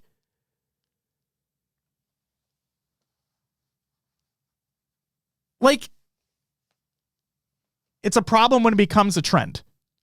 Stronghold Solitude blowouts are a trend. They're a trend that just shouldn't be a thing anymore. I wouldn't be against seeing Street Strongholds back in the rotation fresh. I wouldn't be against it. Maybe now with the introduction of, maybe now with the camo sitting bottom mid, maybe now with Repulsor on the map as well, red racking the equipment, the Stalker with the nerf that it received, and the move and the placement in red. Maybe that would mean that Strongholds on Street is a more viable option. It's just, I'm going to say right now that, and again, I understand and respect if you don't agree with what I'm saying, but Stronghold Solitude needs to go. It is a flat out problem. And don't even get me started on the matchmaking side of things. Lucid literally had a game today where it was 250-0. It got so bad that towards the last 15, 20 seconds a game, the enemy team didn't try anymore. They were getting stomped in blue and plaza. They could not move. Shouldn't you be able to spawn trap teams, though? Like, isn't a sign of good team to be able to control map and force spawns? Fig, you're not wrong. And here's the tough part, right? Is that I agree. If you are holding down spawns and you have a great setup going, you deserve to be, what's the word I'm looking for, Will? God damn it. Are you trying to reward it? Yes, thank you, Jesus. You deserve to be rewarded for it. Absolutely. But the problem is the ease of which that Plaza allows it to happen, specifically with Strongholds. It's the ease of which that a team can do it and hold it for so long. That's the problem. Does that make sense? Because I'm telling you, if you go ask them, they're going to say the same thing.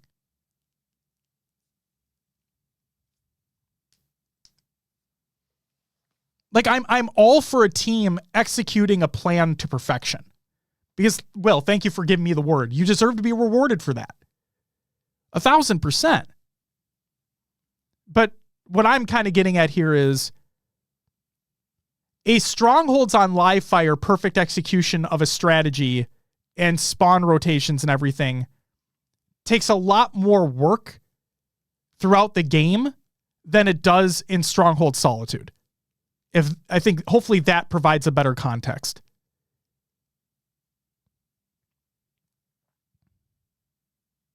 Bueller says trip cap on every other Stronghold map is 10 times harder. That's kind of where I was getting at, right? Is that in order to keep a triple cap, in order to keep players on spawn rotations or hold them within specific spawn locations, other maps it is much more difficult to do and maintain than it is on Solitude. Solitude is you get one round of slays. Like, literally, you get a singular round of slays. It doesn't even need to be all 4 dead. It can be 3 dead for all I fucking care. You get a full round you get a 3 to 4 dead. In Solitude, you're done. You can be done right there. And that's the other thing, too. You don't even need to get the trip cap. Like, we see these teams getting them because they're professionals, but, you don't even have to get a trip cap. You could hold B and C the whole fucking game and still win 250-0 because you'd be holding them in that spawn the whole game.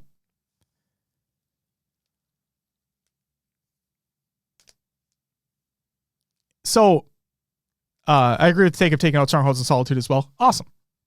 And that's the thing. If you don't agree, that's fine too. For anybody that doesn't agree with me, that's perfectly fine. I understand it. Everybody has an opinion. It's just when you see these things happen so many times, you see these blowouts happen so many times. I say it all the time and I sound like a fucking dead horse at this point. I'm beating a dead horse, but I'm never going to take a win away from a team. If you 250-0 a pro team, I'm not going to take that away from you.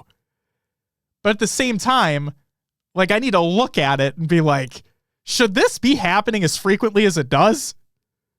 No. So there's that.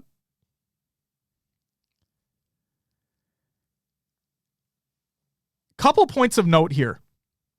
So first off, congratulations to Space Station Gaming on winning HCS Arlington 2024. Your jersey has now been placed in the center of the studio for everybody to see on the camera. So congratulations to Space Station. The jerseys have swapped.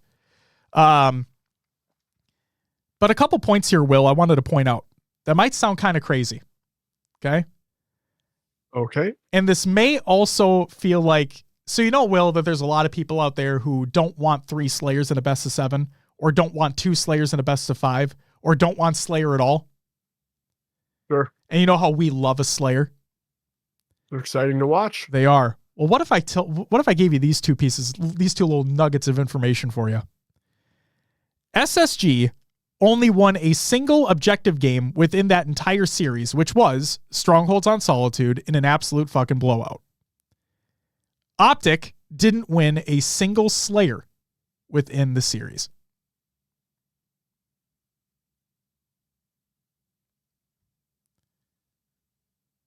So just, and this is not to fight either way, because I love Slayers. Okay. I love them. And like, you could have the fight both ways, where like SSG, oh, you should have won more objective games. Oh, Optic, you should fucking buck up on Slayers. Like, the fight can go either way. I'm not here to fight about it. And well, that's not directed towards you. It's directed towards chat, really. But like, it's just, I thought those, kind of food for thought, little food for thought statements there. Will, do you have any thoughts on that?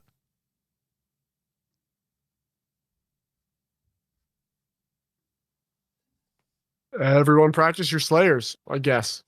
Fuck. Fuck indeed, dude. I mean, you do think about it. If you nail down the Slayer, and you're just gods at Slayer, you're gonna win all your Slayer matches. You just need to luck out on one objective map, and you're good to go. Sure. Look what SSG did. And like, chat, it's like I said, this isn't to start a fucking argument or a debate or anything. I don't fucking care. Yeah. I just thought it was kind of funny, a couple points to bring up. Like, again, I don't care. The fact of the matter is the better team won during the weekend. Okay. Does that mean I am fucking against Optic or FaZe or Shopify or anything? No. Does that mean I'm a shill for Space Station? No. The better team won. Like, it's a 7-game series for a reason, and it went to the 7th game. Okay? It is what it is. It should be a start of discussion. No, it doesn't. It doesn't need to be filling up. Jesus Christ. Dime Soto, thank you for the follow. Welcome to the live show. And Hard Knocks, thank you for the follow. Welcome to the live show.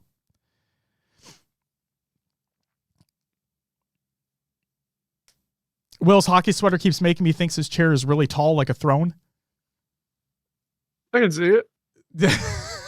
Fucking Game of Thrones over there, dude. Not a shell for SSG wearing an SSG and straight ripping hoodie. I know, right? It's almost like it's comfortable. And I wanted to shout out the winners of the tournament while also shouting out an organization that came back to Halo. It's crazy, John. You fuck. All right. So now let's get into overall thoughts about the tournament, Will. Will, I have notes here, but before we get into those notes, do you want to provide your feedback for the event as we were spectating at home? I mean, spectating at home was great. There was one commercial that got played a lot, and I understand why, because it was Optic's home event. It was the Scump commercial. Like, do you guys have any idea that Optic has a new Scuff controller out? And they're selling faceplates for $29.99? Yeah. Oh my God. I mean, Space Station is as well, for those wondering. Like, if you go to shop.spacestation.com is what I think the website is, and you go to the Scuff, you can buy their faceplate as well for where is it? This one. You can buy this one for $29.99. There you go. Might not appear on camera very well, but there you go. But watching at home, it was a pretty enjoyable experience. The fact that they had the 4 streams, consistent matches, all of pool play got covered. You know,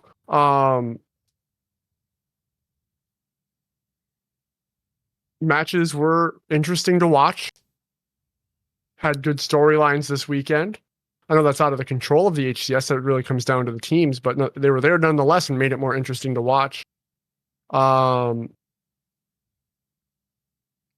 yes, Uzi said some open bracket coverage. Yeah. Yep. There was only really one noticeable technical difficulty. Okay. And that was it was one of the Sentinels games too, wasn't it? In pool play. Yeah, it was Sentinels against Cloud9. It was that Argyle CTF that fucking felt like it took forever. Yeah. So, but yeah, from a broadcast perspective, I thought it was great. I agree. I wasn't at the event, so I'm not going to personally comment. We have those comments though. Don't worry about it, Will. You do. Yep. I got it all ready to go. Excited for the community feedback. Fuck yes. Femido, if I mispronounce that, I apologize. Thank you for the follow. Welcome to the live show. And yes, a lot of those issues were from Spartan's Health. Yes, we'll talk about Sentinels in a little bit. Don't worry. Wasn't the CTF pit the best game of the tourney? Which one? Best game of the tourney? I don't know. That 50-50 Slayer to the 48-50 Slayer kind of it's kind of lit. Like, yeah. Like those, that might have been. It's kind of just an epic, you know. Pit OOT was pretty cool too. Yeah, that's true as well. But man, you don't see a 50-50 Slayer. You see overtime OOT CTFs semi-frequently.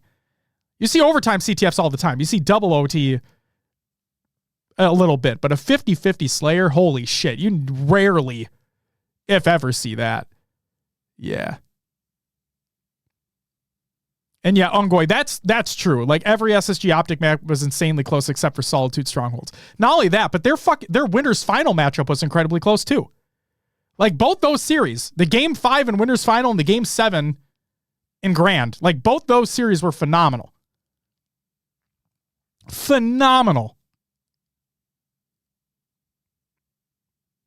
Mark says the King of the Hill with FaZe and Shopify was also a great game. Yeah, there were so many good fucking games, dude. So many.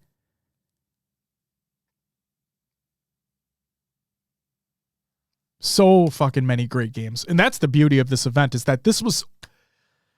Guys, I said it all last year. Every event got better.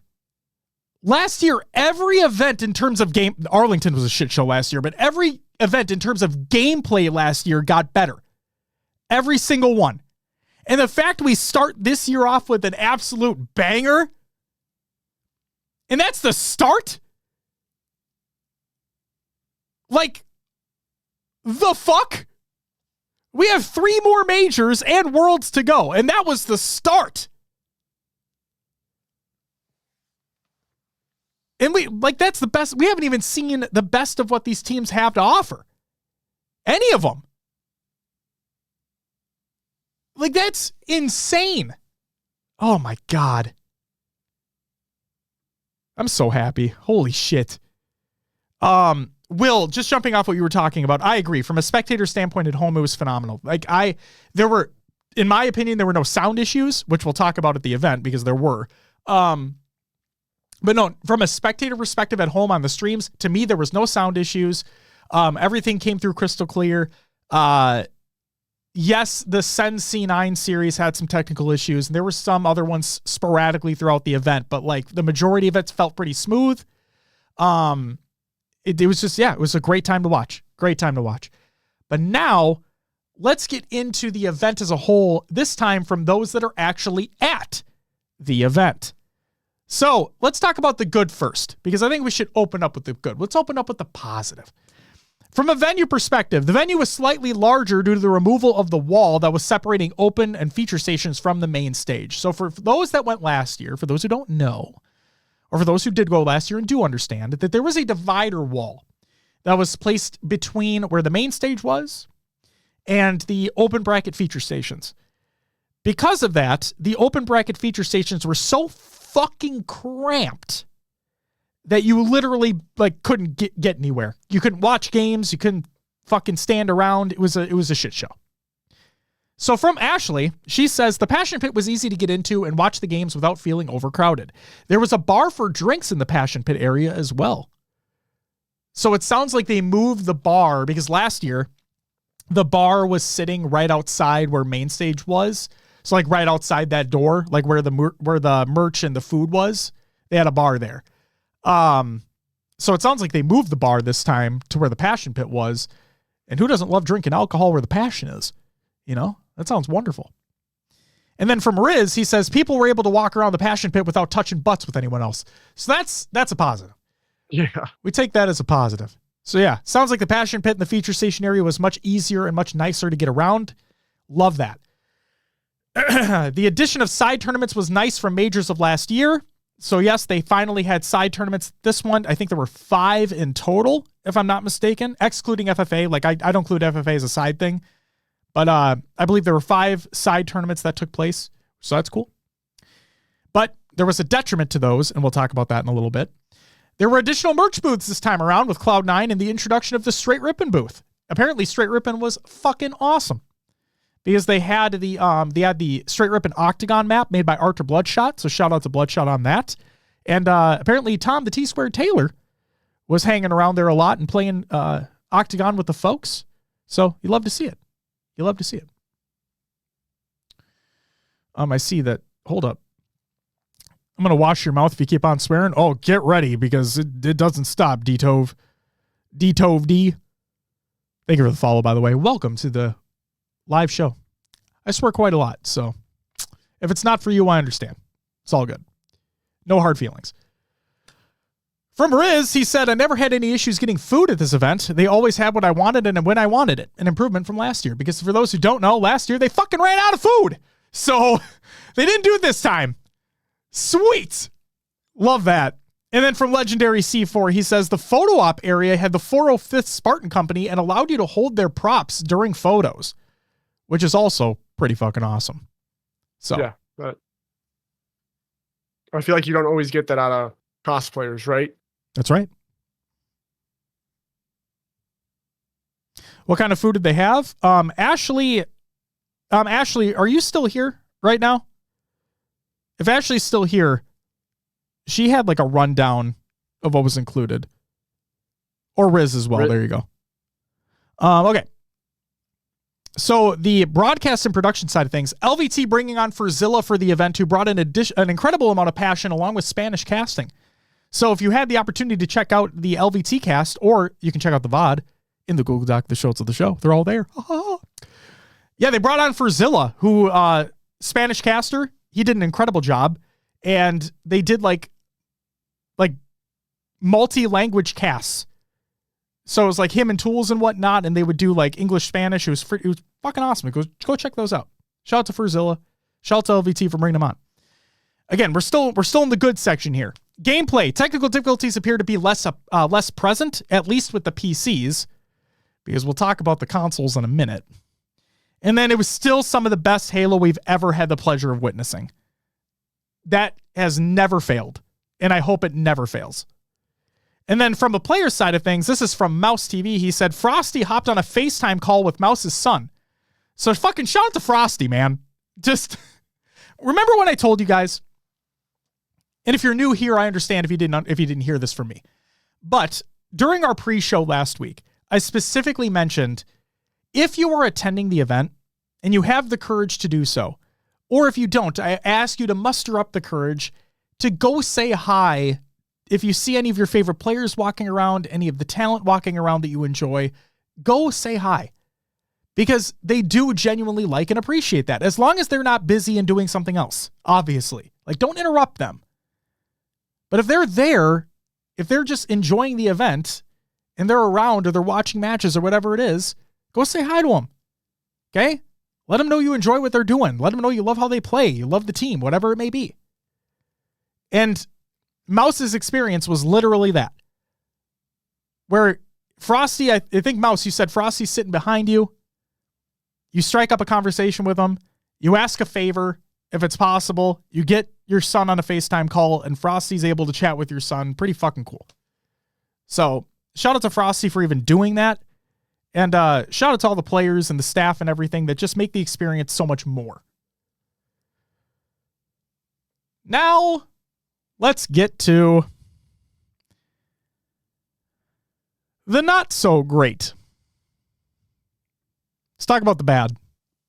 There were no other partner team booths from Sen, FaZe, SSG, etc., as we've been accustomed to from other majors over the years. Now, I put this in the bad section, fully understanding that it's not strictly the HCS's fault. And I don't want people to think that it is. Okay? So don't, because a partner team booth isn't there, do not go blaming the HCS, because it's not strictly their fault. I am telling you this. It is a fact. This is not an assumption. It is a fact. Corroborated sources on everything. I'm not bullshitting you. But I don't want to hear people fucking berating HCS because they didn't have something when it's not necessarily their fault. Okay? There's other things involved.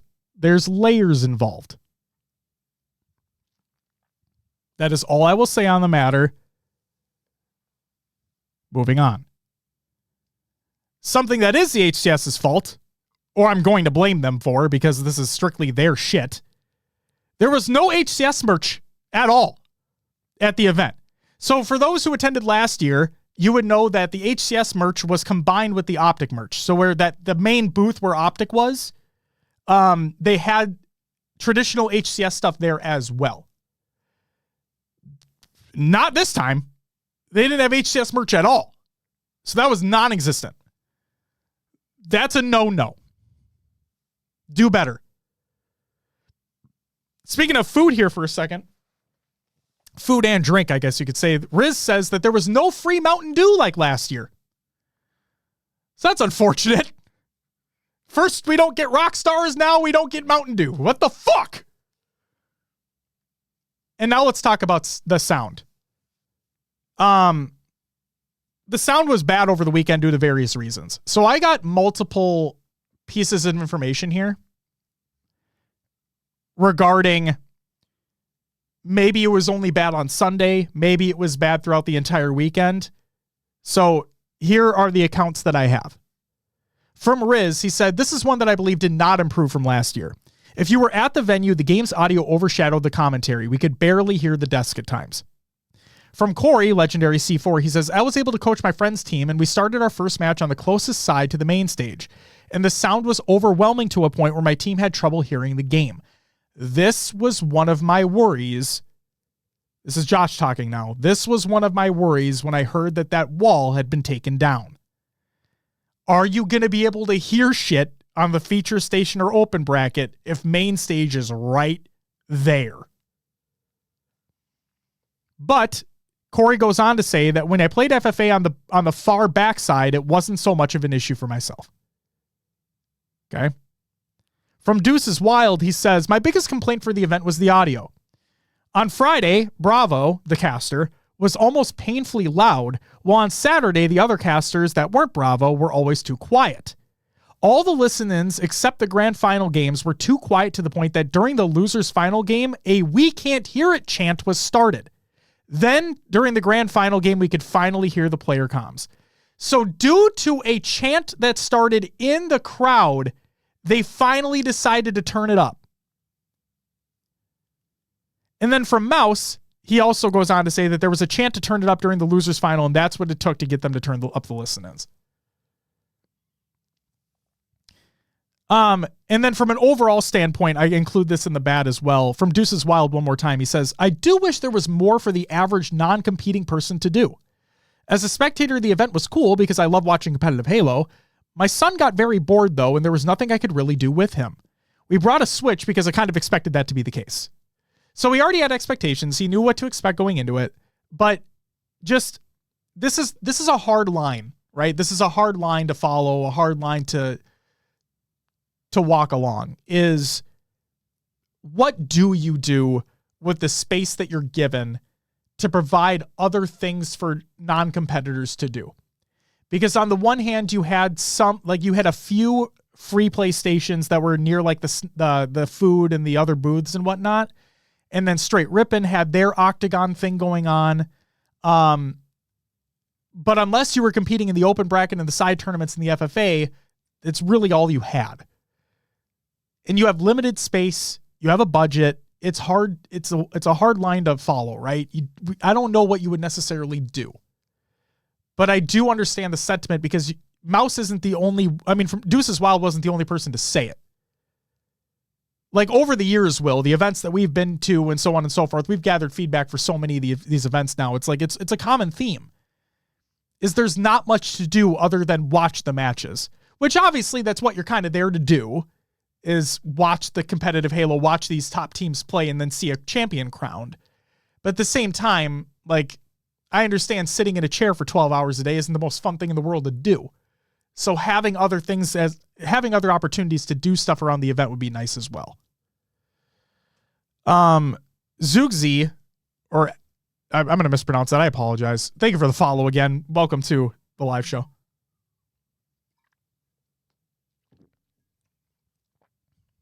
Asher said still could barely hear the listen-ins. See, so here's a problem that happened last year. And I was worried because, Corey, I think in your feedback, you had said that maybe it's an issue with the esports stadium itself and not with like just a standard HCS production, because we've never had these issues before. And so that was my problem last year. My problem is that I could not, and I mean this, throughout the entire weekend, I could barely hear, if not hear at all, the talent. The game was just too loud. The bass was too much. Like during gameplay, like when the game was just fucking being played, there were multiple times where I literally could not hear what people were saying. All weekend. So that it does suck that this is a trend now at this point, guys. We've had the same event there twice now. This is a trend. And I hate that that's the case. I fucking hate that that's the case. So obviously it sounds like maybe nothing can be done in regards to that, or maybe we never go there again. But regardless, I'm putting in the bad. It sucks. And now we have the ugly. The increase in the number of crashes that were taking place with the Xboxes, primarily for the FFA. So obviously there were some things that happened in open bracket, if I'm not mistaken, but the FFA, I heard that there were a shit ton of crashes that took place. And due to the FFA rules, it caused replays when replays maybe not necessarily should have happened. There was a lot of fuckiness that was happening with the FFA. So I don't know how you fix that. Now that the update's out, Will, remember what you were talking about earlier? Now that the stability has potentially been fixed for Xboxes, maybe that's no longer an issue. That's on LAN though. I know. No, I know. That's the question mark. Yep. So that's something I wanted to throw out there.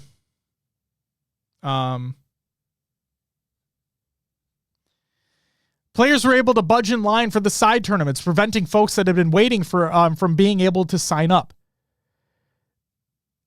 So I'm just going to say this. If you were a pro or a player in general who was doing that shit, go fuck yourself. Really? You're going to budge in line for a side tournament because you just couldn't be damned to get in line early enough? Fuck you. Waste of fucking time. And then finally, the last thing I wanted to call out,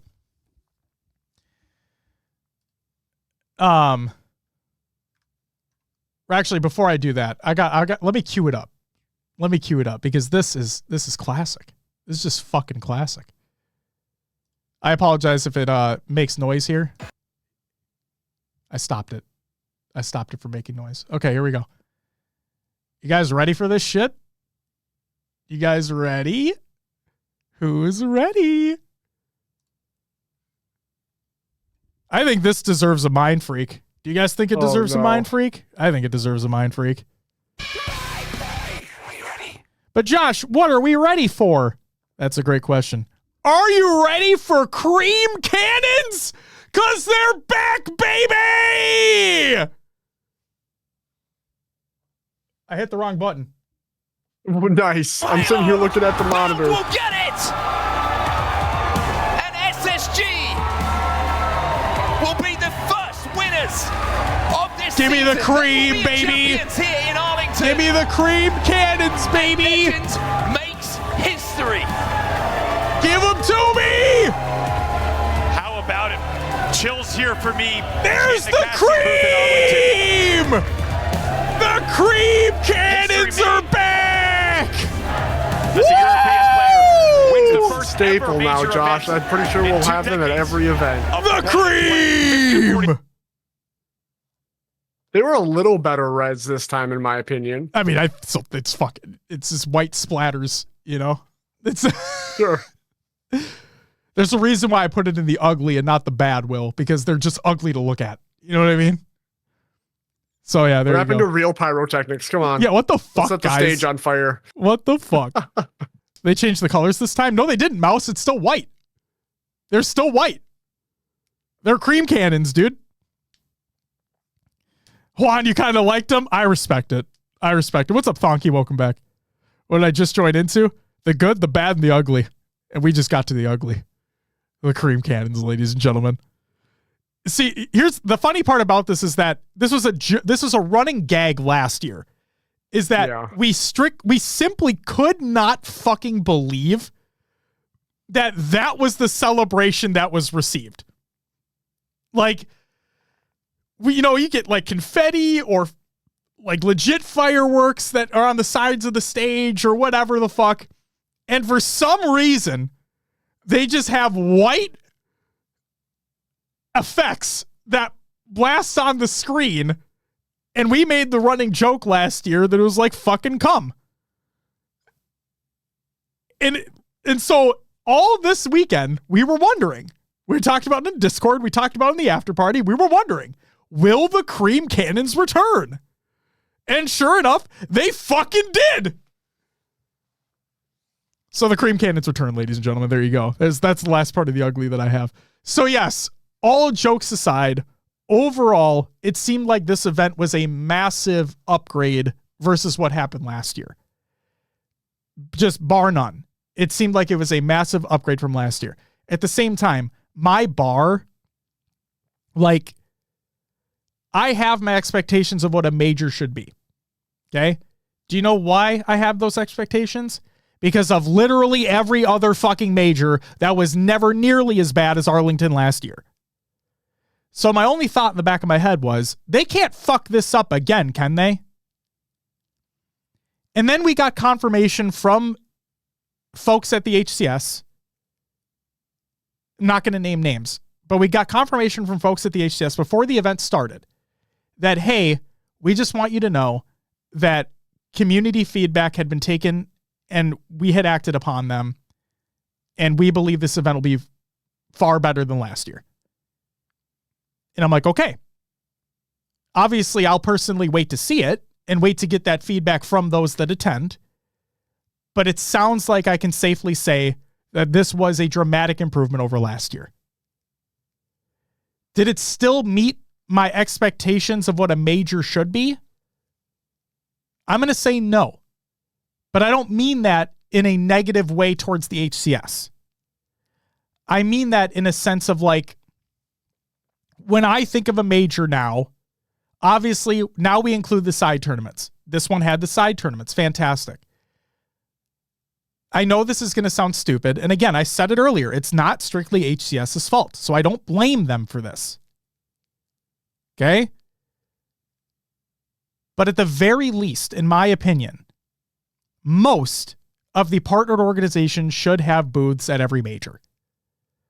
Quadrant, I understand why you don't. It was great to have one at Worlds.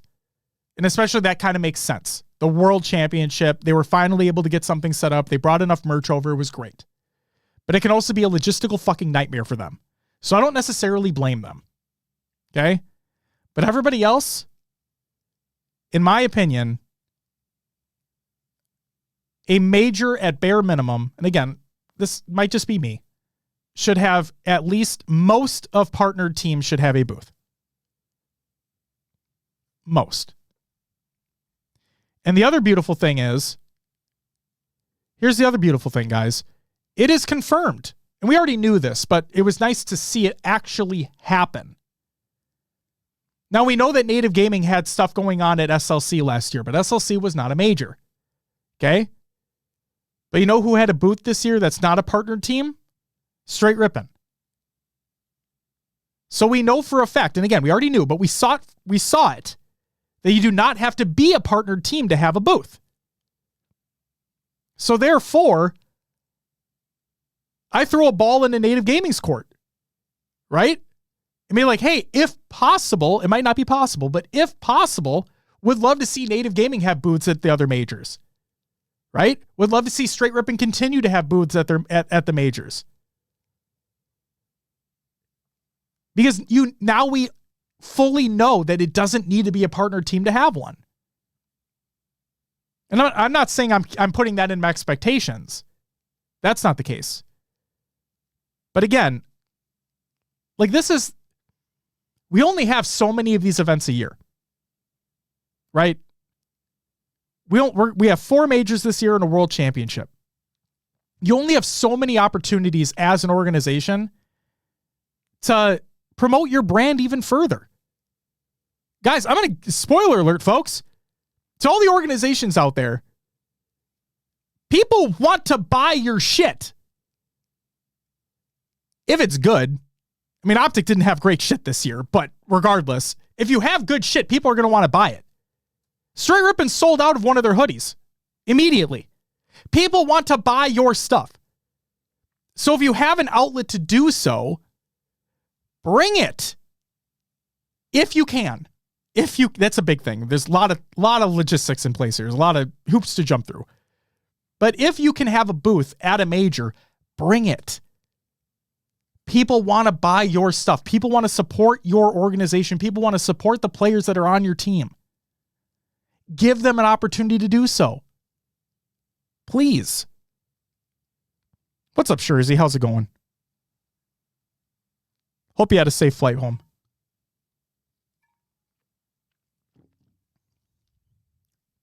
So yeah, like I said,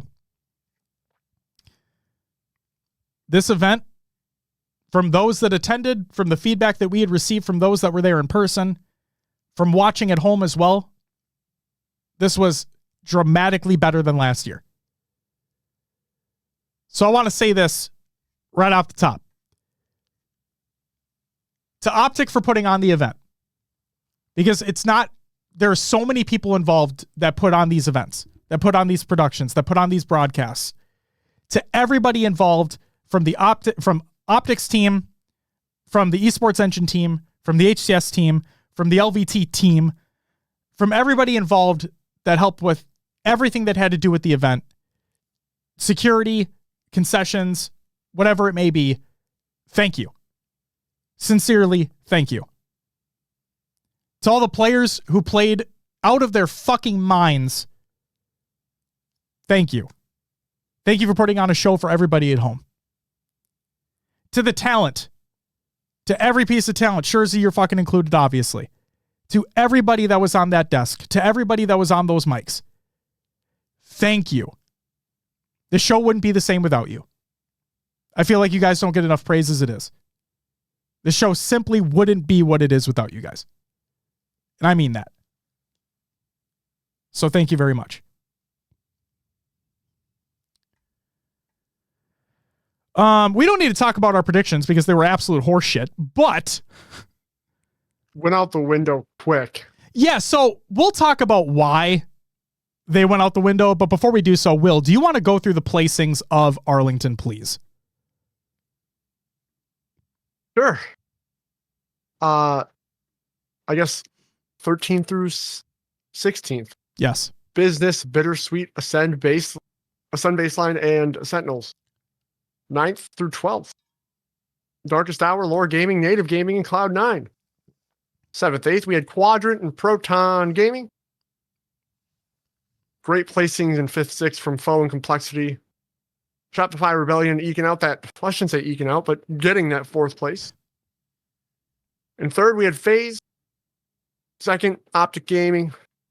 And taking it home, number 1's Space Station Gaming.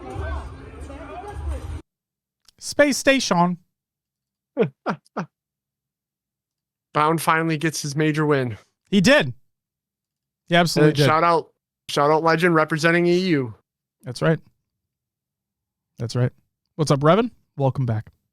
Thursday said, how about that 50-50 tie? Yeah, we talked about that a little earlier. Dude. It was insane. Insane, man. I love Slayers in competitive Halo. Again, I know a lot of pros don't fucking like it. I love it for literally those moments. We said it before, but like Worlds last year had some of the best Slayer games we've seen in all of competitive Halo history, in my opinion. Oh yeah. Like there was like 3 50-49s. Yeah. Some went into fucking overtime. Yeah. Like yes, we saw a tie, but like when do you see a 49-49 overtime? Like what the fuck is going on? I love Slayers, man. They're so good. They're so good. All right. So yeah, the reason I will put this out there and I'll say this straight up. The reason why our predictions were so fucked is because of the Sentinel situation. And this is nothing like we don't fucking care. Okay. Our predictions do not matter. This is not to be mean or anything like that. So Sentinels placed top 16 this event. For those who don't know, and I said it earlier on in the show, it appears as though Spartan's going through something health-wise, and he has seen a doctor. Hopefully everything's okay on his end, and I mean it when I say it, and I said it multiple times over the course of the weekend. I believe that team runs through him. If Tyler is not playing well, I don't think they win. And unfortunately, he wasn't playing very well. But again, guaranteed the majority of that had to do with the health situation that he was going through. So, Tyler, you'll probably never hear this, but regardless, I'm happy that you're posting your updates on Twitter. I know that there's shitters on there. We fully understand.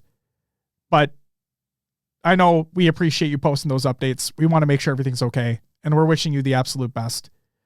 And we want you to be at 100% for London and moving forward because you're an incredible player. And that to all the morons out there who are going to look at that placing and be like, they've fallen off the cliff. You have no idea what the fuck you're talking about. Plain and simple. They're not a top 16 team. They're not. You don't go from consistent top 4 to that and not have anything be wrong. You know what I mean? Like, Tyler, get better. That team is going to be just fine. And bring it your all for London. We hope to see you there at full strength, because when you are at full strength, your team is fucking scary. So there you go. But Will, we got complexity right in 5th, 6th, though. Yay, us. Yeah. Yay, us. Will, do you want to go through the FFA and side tournament results? Yeah. Start off with that FFA. In 8th place went to, I'm going to say V Lego. 7th went to Rob the Turtle. 6th, how do I say this one? I'm going to go with Avusi. Sure. 5th went to Switch It Up. 4th, Complexion. 3rd, Deputy Goober. 2nd went to Strikey. And 1st went to Azrium. I'll save what I was going to say for the storyline portion. So go ahead and continue, Will. Okay. Halo 2 4v4. 3rd, 4th was 3 Men and a Baby and True Crime. Looks like we don't have gamer tags for this one. Yeah, so the unfortunate thing is these brackets, I thank God the brackets exist. They're on start.gg, but the players are not associated with the brackets, unfortunately. It's just like team player 1 or whatever the fuck it is. So, yeah, they're very generic. They don't actually have the names. So it's unfortunate. But so that's, yeah, it's a bummer. But they do have the team names. They do have the brackets. I can be thankful for that. Second went to Civies and Army guy, and first went to Scrubs. So whoever you guys are, congrats. Congrats. Same thing with the rest of these. Then Halo 3 2v2. Third, fourth was Potato and Laughs and Gigs. Second, Orchid Point, and first Straight Rippin'. I gotta stop bumping my desk so my camera stops shaking. Shaky cam. Halo 3 4v4. Third, fourth, Setting Baseline Purple and Scrubs. Second went to Budget Unified, and first went to Shot. Halo 5 2v2. Third, fourth, Queen's Kingdom and VGS. Second, CE Esports, and first went to Freeman. Series went to Game 5 with Freeman winning 25-24, so by 1 kill. And I believe it was the semifinals and the finals were both casted and by the LVT crew, so the VOD is included in the show notes of the show. PD says fucking hell, that was supposed to say Budget United. Was that your team, PD? Budget Halo Unified Infinite was supposed to be Budget United? Get shit on. Was that the H3 4v4? Yes. Probably. Halo Infinite 2v2. Third, fourth went to CN, and then Green FN. Second went to Uzi, and first, no ice. Apparently they did have the ice. They did. Shurzy, yeah, it's Fremen. Yeah.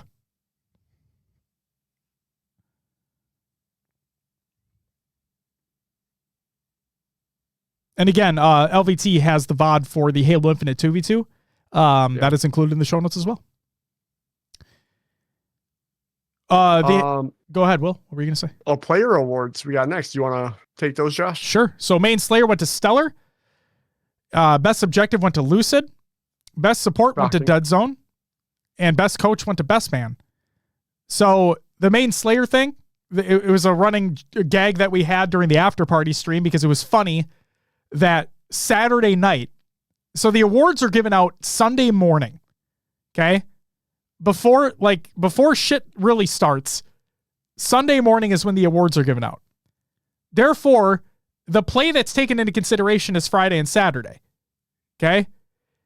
At the end of Saturday's broadcast, they had a graphic up on the screen, and the top player with the top KD was Lucid. And the 4 players below him were all of FaZe. Yet Stellar won the award. And it's nothing against Stellar. I'm just fucking giving shit right now. I just found it funny that the graphic was literally at the end of Saturday's broadcast. And then Sunday morning, it's like, ha-ha! Joke's on you, bitch! Stellar gets the award. Yeah, then Lucid had pretty great stats. I think it was flat. Like 2 of the objective stats they showed were flag games and then oddball, I believe. Yeah. And or maybe it was hill time or something like that. Shurzy says main Slayer is given for damage, etc., not kills. Not just, yeah. It makes sense, Shurzy. Let me have my fucking fun, okay? It is funny to see that KD leaderboard that they show the graphic. Show the damage graphic then, huh? Yeah, what maybe? The fuck, Shurzy? Why don't you show the damage graphic? Huh? Best objective went to... Go ahead, Will. Go ahead. It's all Shurzy's fault because he's totally running all of production. Make sure you just fucking send a DM with how much you hate how they didn't include damage in the graphic. No, please don't do that. No. Best objective went to Lucid. This was another one was like, what? But this also goes to show, ladies and gentlemen, something we already talked about.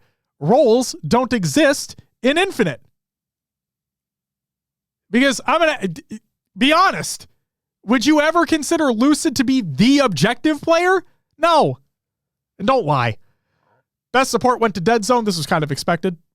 But great to see how well he's gelling with that team already. And again, Will, said it before, I'll say it again. They're only going to get better throughout the year. And the fact that they made a grand final right off the rip, they took it to a Game 7 with that new teammate, man, looking like a good fit. Looking like a damn good fit. And then best coach went to best man. It makes sense that it goes to a team in the top 4. I understand. I respect it. Nothing against Best Man. He's great. And they were so close to beating FaZe in a game 5. Okay? So close. But we would have liked it to go to Wonder Boy here just because of the story behind Foe. They're still not signed to an organization yet. They have wooed him as the mouse and keyboard warrior. Like, what they were able to do, what he was able to do to lead that team or help push that team, they get top 6. Would have loved to see it go to Wonder Boy. But again, nothing against Best Man. He obviously earned that shit too. So good on him. Well, yeah. You got to look at, he took this fully new team basically on Shopify Rebellion and made something happen this event. So yeah, glad it went to Best Man. Absolutely. Absolutely. And yes, Woodham's mom's amazing as well. Yes. Shout out to Woodham's mom. All right, let's talk about some storylines here. In the open bracket, 3/4 of the open bracket teams caused upsets in pool play to make it into chat bracket. That was Lore Gaming, formerly No Org. Need to update that real quick. There we go. So yeah, formerly No Org. They're now Lore Gaming. They're from the Mexico region. We have Cloud9 from North America and Darkest Hour from North America. And then, gotta shout this shit out. We have Passion United. Yeah. Eliminating Kratos' team from the tournament. And then this happened.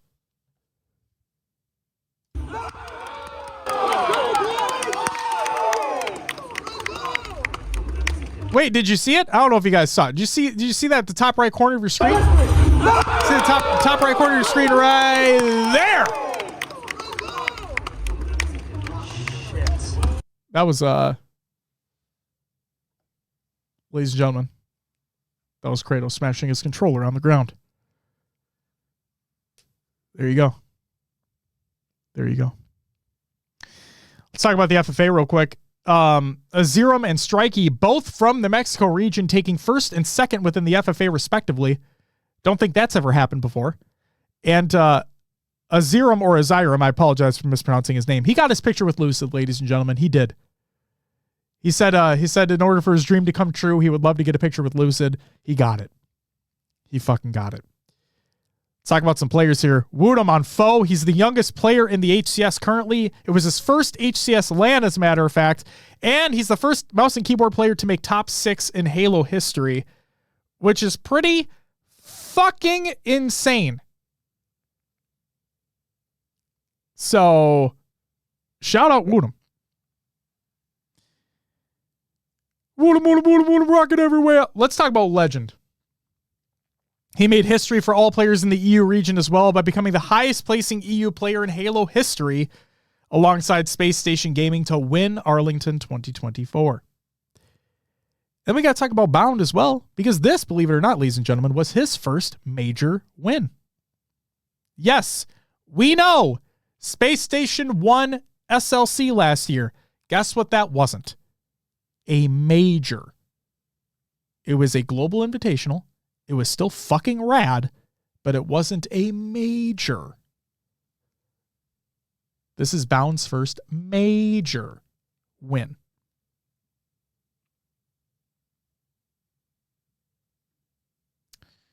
Then we got to talk about some teams.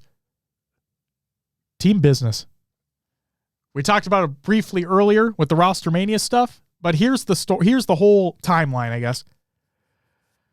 Druck not being able to compete, leading to Avenue being picked up in place of Druck, leading to Business having to forfeit their pool play spot, leading to Native Gaming taking the pool play spot from Business, leading to Business making their way through open bracket into pools, leading to Business being placed within the same pool as Native Gaming, leading to Native Gaming eliminating Business from pool play. Great. Yup. That happened. Then we have Lore Gaming. Again, they nearly broke into the top 8, which would have been the best placing for a Mexican team ever in an international event, if I'm not mistaken. They literally took, they went to a game 5 in their series. They just were not able to close it out. But if they did, holy shit. Talk about Foe. They finished the tournament with a top 6 finish. We already talked about Woodham, so congratulations to Foe. They fucking showed up and showed out.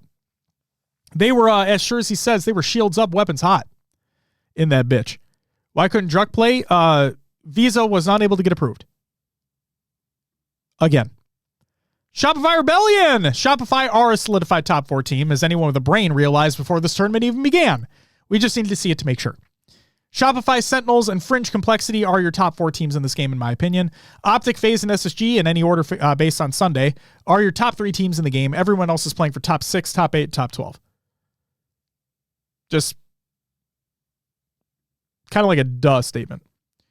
FaZe, I don't think they ever played to their potential throughout the tournament. I think they'll be back and better in London. I think they'll be, I don't know if they're going to be back to their world championship caliber, but they'll be better than what they showed this weekend.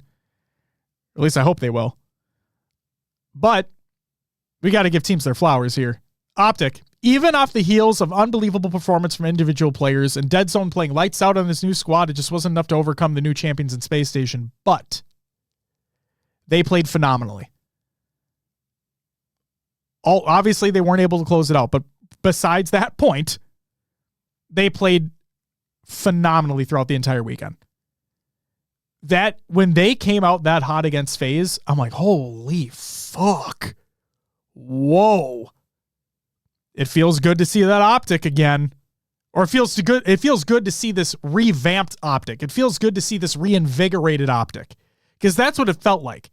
When your pool play matches, who fucking cares? And your first winners bracket match, no offense to the other teams you're playing against, but it's kind of like a gimme.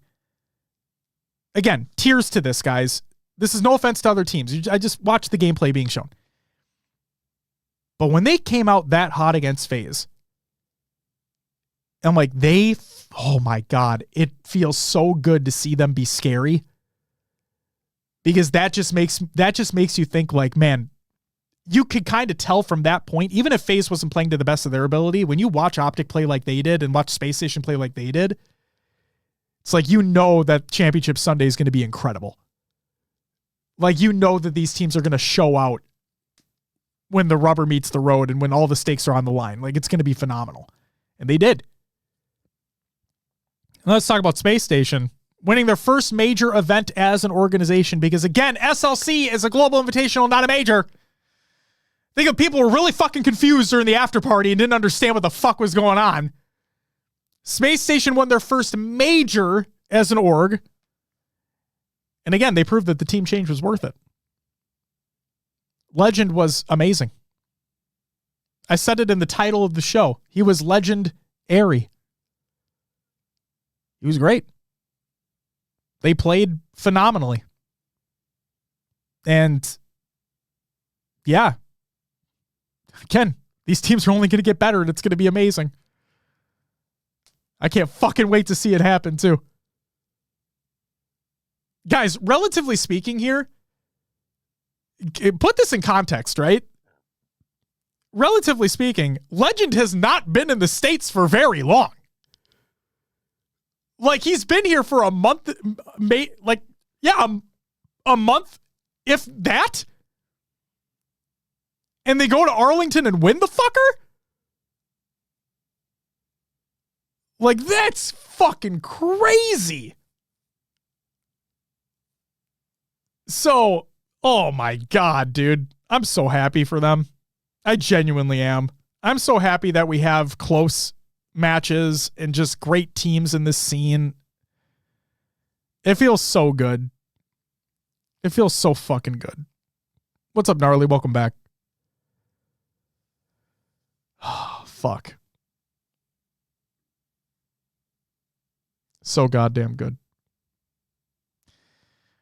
Brackets and VODs and everything are included in the Google Doc of the show notes of the show. And included in the VODs, we have some extra stuff I wanted to quickly hit on. So first, all the HCS streams from days 1, 2, and 3 are all included in the Google Doc of the show notes of the show, along with the trailer for the partnered team weapon bundles and all 3 highlight days. Those are all there. All the the LVT VODs are included as well. We already talked about some that were for the side tournaments, but their day 1 VOD on YouTube and their day 2s and 3s for Twitch are all included as well. The highlights, those are all there. all the narrative content pieces that happened over the weekend. So all the interviews, including Frosty, Best Man, Stellar, Woodham and Wonderboy, Bound, Trippy, Elamite, and Legend. All of those are included in the show notes. Go check those out. And finally, we have to do a little self-promo here as well. All of the after party streams and podcasts are in the show notes too. So if you want to listen on your favorite podcast service or you want to check them out on YouTube, all the links are included there. Go check those out. We had a great time doing it. It was our first time ever doing something like that. It was fun. It was fun. Then, I think I'd also be doing us a disservice, Will, if we didn't shout out our merch. Ladies and gentlemen, our Arlington 2024 merch is still available. It'll be available until the end of the week at least, which means Friday at the least. So go check it out if you're any at all interested. We got a couple different shirt variants on there, a couple different poster variants on there as well. And the beautiful part is, exclamation point merch in the chat if you want to see that. A percentage of the proceeds, a percentage of the profits, I apologize, the percentage of the profits will go towards Uriel, or go to him. He's the artist of the design that you see on your screen right now. And yeah, if you don't know what he did, I've talked about it all weekend, but he did the Complexity and HCS merch collaboration design. But if you want to see it in game, it is the backdrop, and I believe it may be in the nameplate as well, in the Complexity weapons bundle that is available right now in the shop. So if you want to see that art in game, it's there for you. And if you want the art that he designed for us on your body or on your wall, you can go check those out. Exclamation point merch in the chat. There you go. Or for those listening, fourth wall, HCS Pro Talk. That's right. That's right. Go check it out. And for everybody that's already purchased a shirt or a poster, thank you so very much for doing so. Halt, I already see that you fucking posted a picture. You already got yours, and you're already wearing it. I hope it's comfortable. I hope it looks good. Hope you enjoy it. Hope you enjoy it. Oh, man.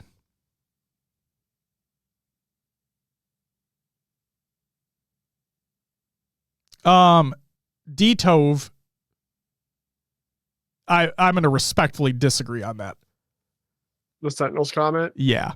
I'll respectfully disagree on that. I mean, yeah. But as Blackout said in chat, and we mentioned many times, Spartan was sick, off his game. They'll rebound. And that's the thing, too, is that, like, I don't want people to think that, oh, he had the flu. Like, it's not that. Yeah, something different. Something is going on. It wasn't like it wasn't a flu game situation. Like, something was absolutely going on. He is seeing he's seeing somebody. He's getting work done. He wants to make sure everything's okay. That's yeah. Again, respectfully disagree on the comment there. Yeah. It was their F tournament. It was their F tournament. Cried Wolf says definitely going to pick up a poster when you get paid. Hell yeah. Thank you so much. Thank you. That's why we're keeping it up till the end of the week at least.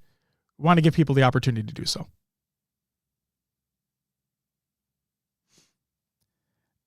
D-Tove, again, respectfully disagree. Did you not watch them last year?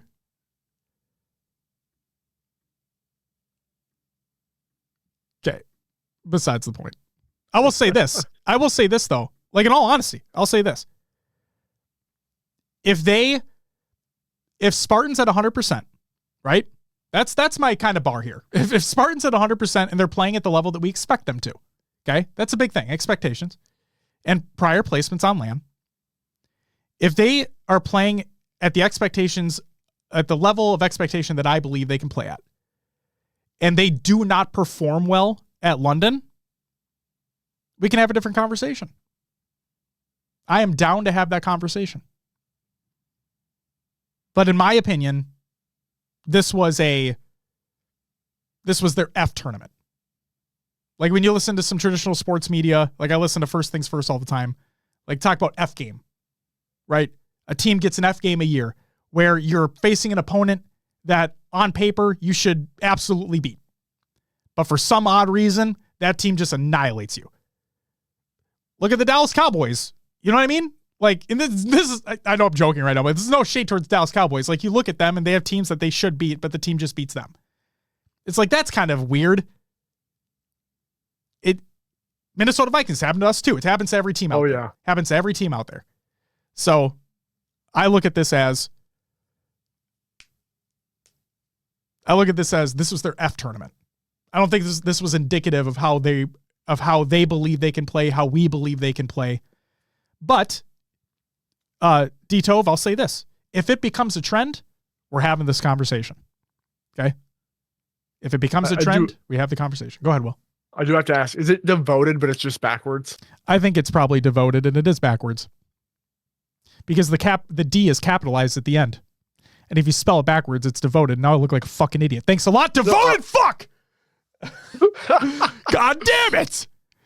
He's probably sitting in his chair at home. He's like, this motherfucker's called me D-Tove. What an idiot.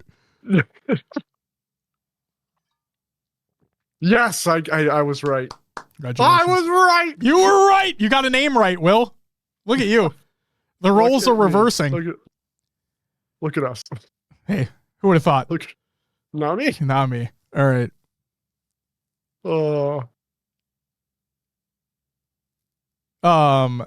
Shafi says, it's important to be realistic. No team outside the top 3 will win events or be consistent at them. Everyone is fighting for 4th place. That's the thing, right? Is that this is why, and I agree for the most part on that statement because of where I have the top 3 in their own separate tier. They are their own tier of teams. Until a team breaks through, no other team's touching them right now. I mean it. I know that when you look at that Shopify series, maybe it was the spawn fucking up. Maybe it was Shopify not doing what they needed to do to block the correct spawn. Maybe it was both. The Shopify coach, Best Man, literally said, and we had it up on the screen earlier, he literally said that Billy, Mental, did not block the correct spawn. Okay? But I don't think he meant block. He went to clear the PD area, but didn't fully clear it. So, right, but then in turn would block that spawn. Would block the spawn. Yeah. Or didn't see if Snakebite spawned back there. Maybe he took a different route that he missed. Right. So, but again, I also said that both things could potentially be true, where the spawn maybe was fucked and whatever. But the fact of the matter is, I believe that Shopify did not play the best version of FaZe. Because I don't think the best version of FaZe, or the FaZe that we know, showed up this event.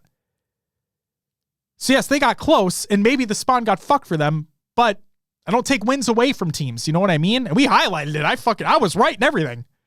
I was right. I showed it. I own this shit. It's me. But no, seriously, but Shafi, on the other side of it, right, is that I want, and I'm not saying you don't, but I'm just saying personally, I want these teams to be breaking through. Because if a team breaks through, then man, we just have even closer competition. And shit's going to be fucking insane. And I really hope, I want to see it. I want to see it happen so bad. It'll be so fucking cool when it does. And the other thing too is I'm going to sound like an asshole. I'm going to sound like a fucking asshole, Will. But Will, you and I know. And because we are the show, I feel we can say this because, you know, the nature of the show. You and I both know that teams can be blessed by a bracket or get shit on by a bracket. You don't get to pick the teams you play against. Okay? Plain and simple. You don't get to pick. But there's a reason why I never put much stock in that Native Red team getting 3rd at Worlds that year. Because where did they always place before that? Top 6. Go back and look at the bracket that they had to get 3rd at Worlds that year. I'm sounding like an asshole, and I understand. But I see what I see. Sometimes you get blessed by a bracket, sometimes you don't.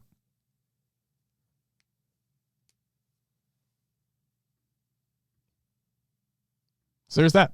There's our topic, ladies and gentlemen. Arlington. What a fucking tournament. Right, Will? Oh, yeah. Great to watch. Exciting the whole way through. The whole fucking way. The other thing I wanted to say was, PD, if you're still here right now in the chat, then we should talk about having you on next week to talk about the open bracket experience for Passion United. And yeah, I think that'd be a great thing to do. What a tourney, but let's talk about the after party. I already did. Go watch it. Not really much to talk about. We broke things down. It was a fun time. We did it for over 12 hours, I think. Will and I were fucking exhausted. Yeah. My lower back is still killing me, Will, because of it. Because these chairs do not have good lumbar support. It's not great. No. So like sitting in these things for literal hours on end was a detriment to my body. But we do it for you. Josh, do you mind if I take a moment? PD asked about or commented on my hockey jersey. Go for it. It's all you, man. Take it away. I'm going to go grab it off the wall. Take it away. If I can get out of my chair. Jesus, this thing doesn't want to roll. Josh and Will did it for over 12 hours and not Josh, and now Josh's lower back. Yeah, you heard right. We did it.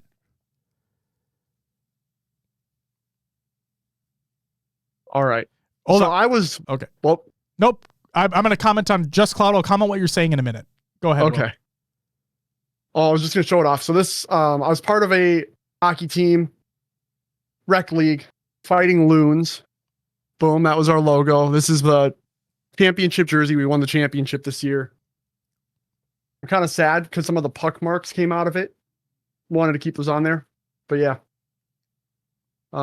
Yeah, go Fighting Loons. Still playing. I'm just not anymore. Getting old, man.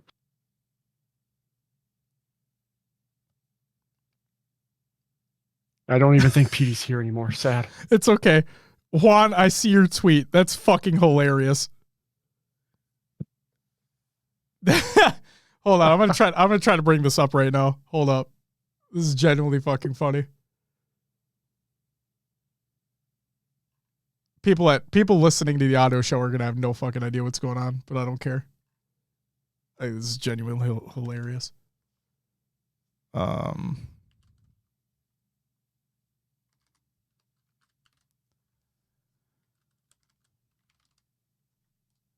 right, hold on.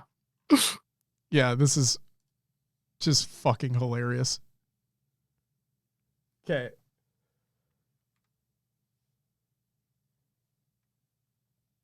So, for those who missed it earlier in the show, Shirzy said, if I'm on graphics, I'm giving myself main Slayer.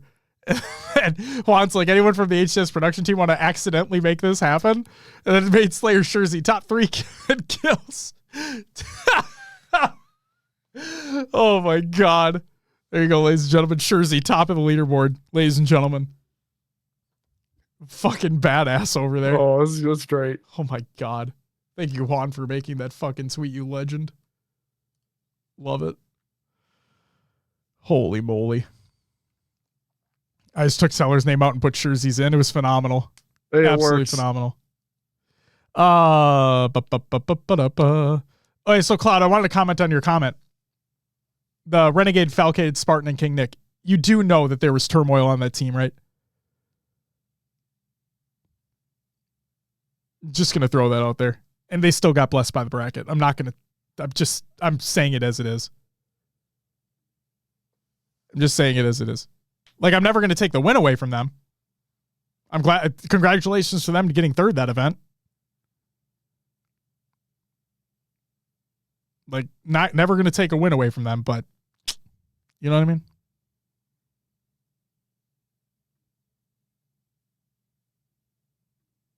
They reverse swept Cloud9. Yeah, but when in the bracket did that take place?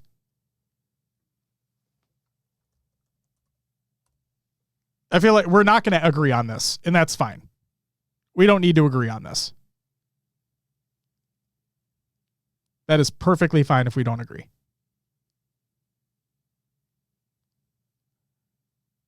They reverse swept them in winners round 1. And then they proceeded to get swept in losers finals. They got swept by Optic in winners finals. They got swept in losers finals by Cloud9. I rest my case.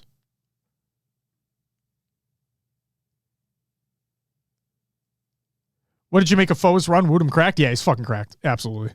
Shout out to them in getting 6th. They did better than we thought they would. We thought they were going to take top 8. They fucking were like, joke's on you, bitch. We're taking top 6. Congratulations to them. They earned that shit. Man, oh man, oh man. Not only that, the way that they got it, it was the way that they got it. Because, again, if I'm not mistaken, it was the reverse sweep to then come back in the Game 5 Slayer to win that series. Oh, Will touch something. Now it's dark in his room. I don't know what's going on. I'm scared.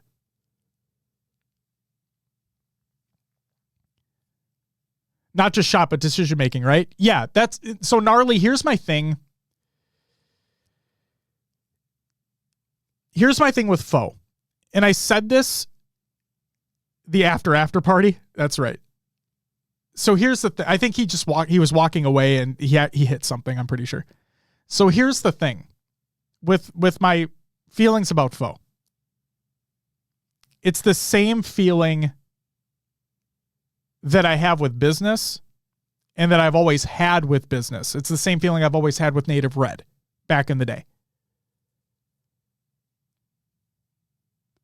They need, how do I put this? Obviously, like, man, how the fuck do I say this without sounding like an asshole? They don't have the consistency in place to really give it to the top teams. Not yet. They're too aggressive. Yes, they can slow things down, but they're not like, God, this is so weird. Because I can't properly explain this. It's in my head, but I can't properly get it onto words. When you look at the top 3 teams competing, right? Even the top 4, realistically speaking, Sen, now Shopify, blah, blah, blah, blah. When you look at these top teams competing, you can see the skill gap between the top 3 and then 4th, really, those teams, and then the 5th through 6th onward. You can see the skill gaps between them, right? It's setups, it's positioning, it's over-aggression. It's knowing when to slow things down appropriately. It's knowing when to maintain pressure. It's all those types of things. Foe, that previous Native Red roster, now kind of business to an extent, they aren't there for me yet. They're just not there for me yet. That's not to say they can't get there, because I believe they can with enough practice, with enough discipline. I believe they can get there. I'm not saying winning events. Don't get me wrong. I'm not saying that. But bring more of a fight to those teams. Okay? Who's the coach? So the coach of Foe is Wonderboy. He's been their coach, like, with Navi for a long time. And it's not, and again, this is nothing against any player. This is nothing against any coach. I don't want anybody taking shit out of context. It's just they're not there yet for me. But with some discipline, with more practice, I think they have an opportunity to take a fight to these top teams. Not necessarily win, but take a fight to them. Okay? And I'm not saying take a fight in pool play or winners round 1. I'm saying when the real shit is on the line, when your tournament lives are on the line, that's what I'm talking about. Okay? That's when you really get to see the skills between these teams separate. When your tournament life is on the line and you have to lay it all out there, who is the better team? And 10 out of 10 times so far, it's been those top 3-4 teams. Every time. So again, if they put in the work, if they put in the practice, and they really study how these North American teams play, speaking about like foe in general here, then they have an opportunity to take a fight to these top teams. And then Native Red now business for the most part, outside of Soul Snipe, who's on Shopify now. Good for him. He's oh my God, I think he made the change of a lifetime as well. Like that's the thing too. I think people need to realize is that team, that Native Red team, now business without Soul Snipe, they had been together for a long fucking time. And I typically put stock into teams that stick together because I feel like they can work through things. I think they can like hash things out, get better as a team, so on and so forth. But when you're only placing top 6 for the majority of your career, and he comes to the decision, I don't know how that whole situation broke out, but like he is the one that moved on. And he finds his way onto the Shopify roster and he is shining. He is shining like a fucking star. Good for him, man. Fucking good for him. Good for that team. Their only way to go is up. Like oh man. So that's kind of what I'm getting at here is Woodham's young. They have a lot that they can work on. They know that. And I hope that they do work on that stuff because I want them to place better. Again, I don't think they're going to win an event, but I want them to place better. White Sedge says, I hate Shopify because Shopify laid off a friend of mine, but I want to cheer for the players. And that's the thing is that don't hold stock in organizations. Follow the players, not the organizations. Plain and simple.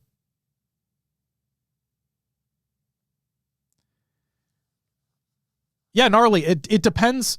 It depends on the team you're on. It depends on the discipline you have. It depends on the teamwork that you do. It depends on a lot of factors, man. Like we saw what happened. This might be really mean to say too, but I feel like it needs to be said. We saw what happened when Spartan and King Nick separated. Will, we had talked about it off air. You saw what happened. Sentinel stocks went up. Now, granted, this last event was an anomaly, and I also need to give credit where credit is due because Proton with King Nick placed really well, all things considered. So good for them. Never going to take away a win. But that's when you want to be the best. Like when you want to be the best player in the game, you want to be the best team in the game. Sometimes a change is necessary.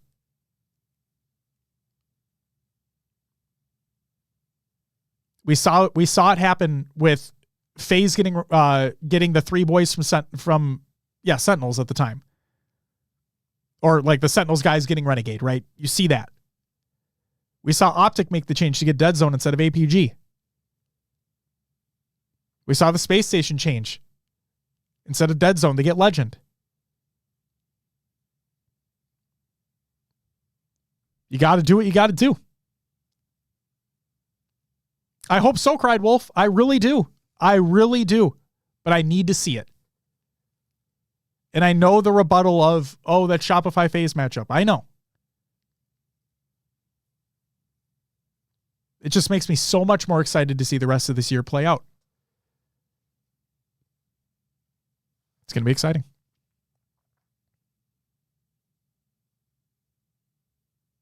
Yes, Drew Cycle, you're right. You can't really balance it out. And that's why you really have to pay attention to these singular big moves that happen.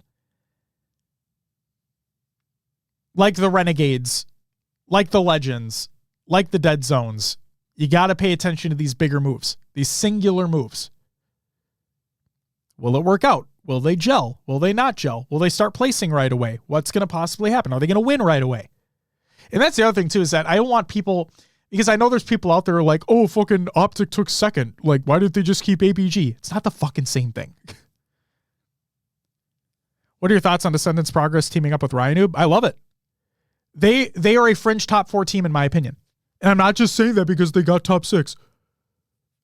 Before the season started, like Shopify, those two are the fringe top 4 teams to me. Before the season started. You look at team composition, you look at the veterans that they have, you look at the young guns that they have. On paper, they look great. And I'm excited to see what they do as well. Ashes appears to love the role that he's in as the coach. They have a great roster around them, an organization that supports them. I'm excited to see what they do for the rest of the year. Genuinely. Just Cloud says, I saw people in Twitch chat after Optic got second. APG wasn't the problem. Got to be kidding me. Ladies and gentlemen, that's why you don't fucking read Twitch chat. You guys are good. Don't get me wrong. You guys are good. You don't go into the Halo Twitch chat and fucking no thank you. But no, Gray Shigami, I think they've all done well. And the other thing, too, is that you look at Descendant, Carmea, for those who don't know, formerly Carmea, now Descendant.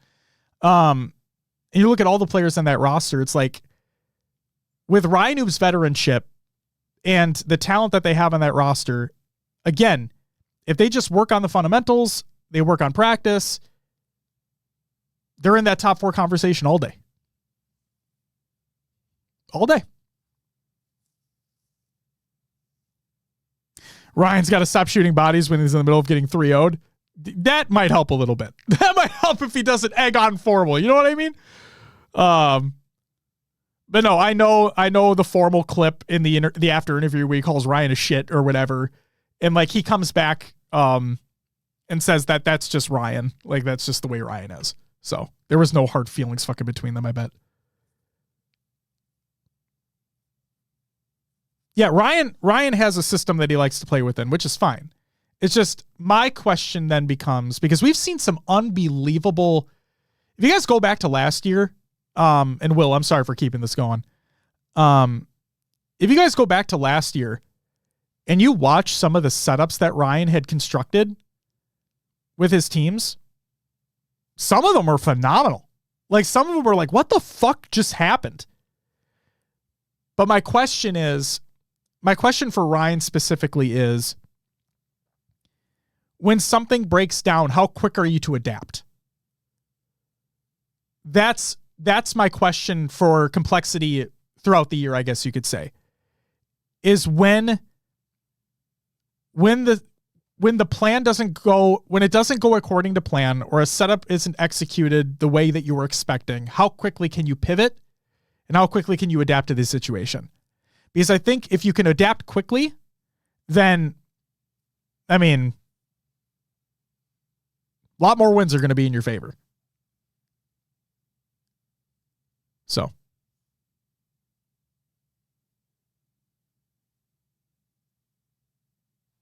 Yeah, I'm looking forward to that squad. I genuinely am. And they have one of the best jerseys in the game by far. The collaborative one they did with the HCS is one of the best jerseys I've seen. So just got to shout that out. You know what I mean? I'm a merch guy. Like me, the merch. All right, that's really it for the topic. Shout out to the HCS and Optic for putting on a better event than last year. And I don't mean that in a shitty way. I mean that in a legitimate way. Everyone that we've talked to that was at the event in person said that it was dramatically better than last year. Those that said it was their first event ever said they had a good time. Okay? So seriously, shout out to everybody involved for making that event happen. These events don't happen as much as we probably would like them. Like if we'd have an Atlanta every month. But obviously it's not fucking feasible. So the fact that they happened in the first place, we're very thankful for, we're very appreciative for. And shout out to Optic and the HCS for putting on the event. Can't wait to see what happens throughout the rest of the year. And thank you for making it better than the dog shit one that happened last year. Moving on, some regular news. Halo Infinite Content Update 31 patch notes is for the regular side of things. Firefight Custom Game Mode variant is now there. So it's Firefight King of the Hill without King of the Hill. Balance changes. The Grav Hammer. A bug that affected the Grav Hammer's damage and knockback values had been resolved. However, its new damage and knockback values will remain higher than they were in pre-Season 5 updates. In other words, it's still stupid fucking powerful.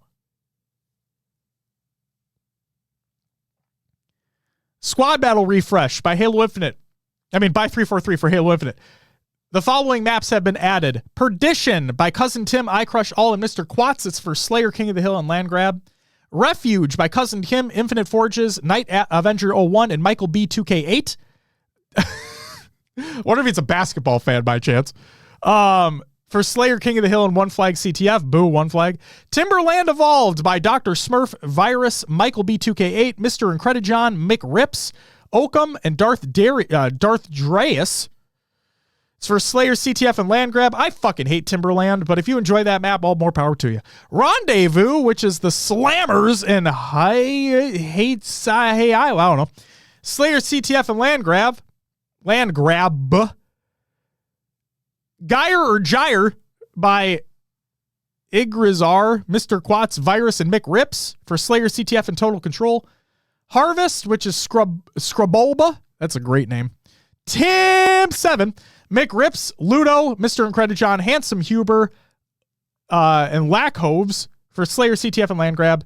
And then somehow, some way, the map that should have been an 8v8 all along is now an 8v8. And I still don't think it's great.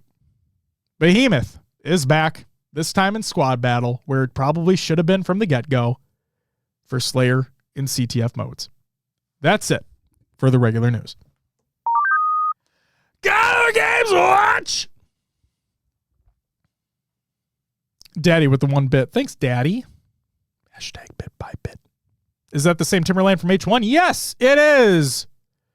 Connor of the Games Watch. Will, the rocker, is still fucking awful online. Yep. I don't think we won a single qualifying match leading up to this major. It's been rough out here. Yeah. But hey, we saw what happened at the last major, signifying that online doesn't matter. But still, the rocker, our ass. Moving on. The Apex Legends AZ anti-cheat situation. This is by many. During the ALGS NA finals, during the event, 2 players, Genburton and Imperial Hal, had been hacked and cheats had been enabled on their respective PCs during the tournament. Okay? So without their knowledge, this had happened. You can you can see from the POV of their streams, they're like, what the fuck is going on? So red flags everywhere. Okay? Sound the alarms. Shit's happening. It's bad. Pirate Software, the streamer, very, very good at what he does, cybersecurity extraordinaire as it is, he discussed the situation and provides additional context in a stream that is linked in the Google Doc of the show to the show, and he actually explained even further today on his stream, and I don't have the link to that VOD, but either way, you can go check out that clip for context. The reason why we're talking about it is because Halo Infinite had just introduced Easy Anti-Cheat into the game as of yesterday. We record this on Wednesdays. The update come out on Tuesday, released as of yesterday. And the reason why we're including this in the show is because of Easy Anti-Cheat releasing a statement, their first official statement on Twitter in nearly 5 years. Will, the last tweet before this one was in 2019. That's crazy. So you know that when they release a statement on Twitter, you better fucking pay attention. Because do you know how many games use Easy Anti-Cheat? So their statement says the following. We have investigated recent reports of a potential RCE issue within Easy Anti-Cheat. At this time, we are confident that there is no RCE vulnerability within EAC being exploited. We will continue to work closely with our partners for any follow-up support needed. So basically, Easy Anti-Cheat came out and said, it's fucking you, not me. Like, what the fuck you talking about, blaming our asses? So then Respawn released the following statement. I believe this was last night or 2 nights ago or whatever. They say, on Sunday, a few professional Apex Legends players' accounts were hacked during an ALGS event. Game and player security are our highest priorities, which is why we paused the competition to address the issue immediately. Our teams have deployed the first of a layered series of updates to protect the Apex Legends player community and create a secure experience for everyone. Thank you for your patience. Respawn Entertainment. And I know you mentioned it, but the big thing that came out of the pirate software discussion, he actually talked with Imperial Hal. And on Imperial's stream, there was a pop-up that came up where another machine connected to his computer, basically. So the cheater, through what they call a jump box, gained access to Hal's PC. And that's how he was able to get into that, whatever, the ALGS server, to be able to either to just install cheats on Hal's PC or whatever it may be. And I know, and I see the comment in the chat about it potentially being a former employee. We're not going to speculate on that matter because we don't know.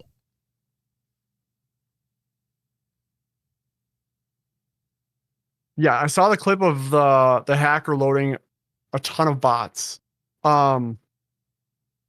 Basically, what the hacker did in that instance, he got the server ID for Hal's game and was able to manipulate the server from outside.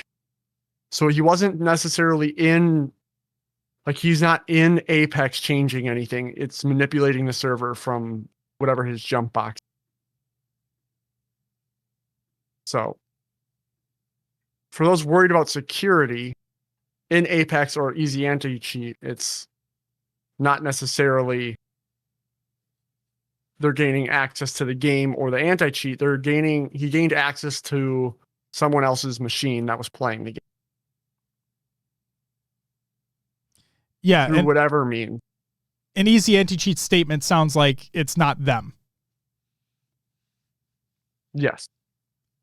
So that's why we're including it in the show, because those that may be worried about playing other games that use Easy Anti-Cheat, you shouldn't be worried about it.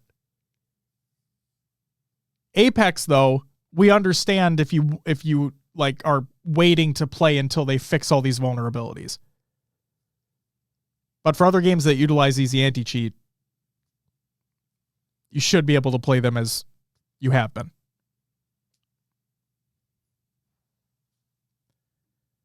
So yeah, hopefully that shit gets figured out, because that's holy fuck. I don't think we've ever seen anything like that. No, that was pretty crazy. So there you go. That's it for Condo Games Watch. It's time for Will's Adventures with the Nailovers. Another games too. Will, what'd you play over the last week? Well, like I mentioned in the intro, played a lot of The Last of Us Part 2. Yes.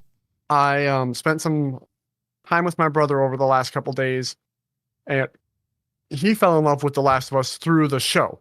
Okay. That came out. He didn't know the games even existed. He just watched the show. Then he found out they were video games and was like, oh. So he played both of them, and I had never finished Part 2 or played it, really. And so he actually gifted me the game, played through a bit of it on my PlayStation, and then when I went up to his place, I didn't bring my PlayStation, but he's like, let's play it. I'm like, well, he's like, we'll just skip the cutscenes and get to where you were and then rock through it. So I finished the entire game in 25 hours of gameplay over 2 days. Mm-hmm. Love the story. There's a lot to get into with the story, but I'm not going to take the time here. It was good. They're making a third game, is what I've heard, and I'm excited for it. And then played some Halo Infinite. Played today. Network feels good so far. I haven't had any major issues other than one firefight game where I loaded in with 250, 230 ping, whatever I said, whatever it was. I don't remember exactly right now. We talked a little bit earlier in the show about the aim feeling heavier, different. There's just something that feels different all around, in my opinion. I can slide. The slide feels different. Like I feel like I'm sliding so much farther. Okay. Now. Okay. Or maybe I'm just hitting that frame more easily to do like the bigger slides. But yeah. Yeah, those are the 2 games I've played this week. What about you, Josh? Real quick, just a clarification. It's not confirmed that The Last of Us Part 3 is being made. Not confirmed? Yes. Neil says that he has an idea if one was to be started. But sure. It's not, not yet. Sure. But I literally only played Infinite for a brief amount of time. I played some firefight games alone, like during the broadcast, because I just was getting challenges done. That's literally all I did. I didn't have any other time to do anything, so that was the extent of my gameplay excursions, as it was. And that's it. Therefore, I think it's time to get in some shoutouts. Shout out to everyone who tuned into the after party streams all weekend long for the Arlington Major. And if you haven't seen them, or if you want to catch up on them, VODs and all the VODs are on YouTube. And then they're also in audio format on your favorite podcast services. Go check those out if you're interested. Shout out to everyone who followed and subbed during the live fucking show. We have Team Dextro, Cyber Flame. Oh my God, I finally got it. It's Half-Life. Oh my God, it just took me a minute to look at it. It's fucking Half-Life. Grog, Esnir, I'm Allergic, News, Brother Digital, Hard Knocks, Dime, Soto, Fumetto, Devoted. We figured that out. Zuxi, or Exuzi. I'm sorry, man. Shit. Thank you guys for the follows. Very much appreciated. Welcome to the live show. And Gnarly with the gifted sub to Spring King. You get a woo! Thank you so much for the gifted sub. Greatly appreciated. And Daddy, thanks for the bit. Thanks for the fucking bit. Appreciate you. Shout out to everyone who's a patron at the semi-pro and higher tiers. That's Blackout, Barnaby Jones, Remedy Boots, Head Honcho, Watsy, Dakota, Christian, D Pancakes, Ashley, Voodoo Man, Rusty Monkey Jr., Ricky Deer, Snagger, Raider, Ader, Peanut Bud, One Small Danny Phantom, Riz, Zarners, Obby, Dan, Mr. Smiley, High Tech, Redneck, Goalie Sniper, The Only Need, Heavy Rainfall, Indy Light, and Artboard. Thank you very much for the extra support over on Patreon. Thank you so very much. Community creations, Halo memes every day, red.com/r/Halo memes. Check it out. Halo 2 Insignia launched by Insignia. If you want to play some classic Halo 2 via nearly classic Halo 2 servers using an original Xbox, check that out. Shit's crazy. No Friends, Just Foe, an interview with HCS Pro Jimbo by The Narrative. Go check that out. Dead Zone, Greatest Hits, Best Clips, Halo Infinite Land by the HCS. We have Straight Rippin' merch pre-orders are live right now. So if you missed your opportunity to get merch from Straight Rippin' at Arlington, you can pre-order their merch right now. Links included in the show notes. Speaking of merch, Believe the Hype merch, which may not be available anymore. The capsule may be closed, but if it's available, the link's included in the fucking show notes. Yay. The original face of esports, Walshy by Around the Bar. It's a great little interview that they did with Walsh. Go check it out. It's fun. And then HCS Arlington Optic Major Vlog 2024 with Halo Pro coach Nugget from the LATAM region. So go check that vlog out as well. Will, that's all I got. Do me a favor, plug the fucking show. The Believe the Hype merch capsule has closed, so I will remove it from the show notes. I'll remove it from the show notes right now. Thank you. Can you tell that I wrote the show notes during Arlington? Fuck. Plugs. Plugs. We do have a Patreon. We do some extra content over there. Audio show, video show. Go check out patreon.com/HCS Pro Talk if you want some more content from Josh and I. Do it up. As always, you can find us on your favorite podcast services. Search for HCS Pro Talk, iTunes, Podbean, Spotify, and others like Josh's favorite. Pocket Cast, not an ad.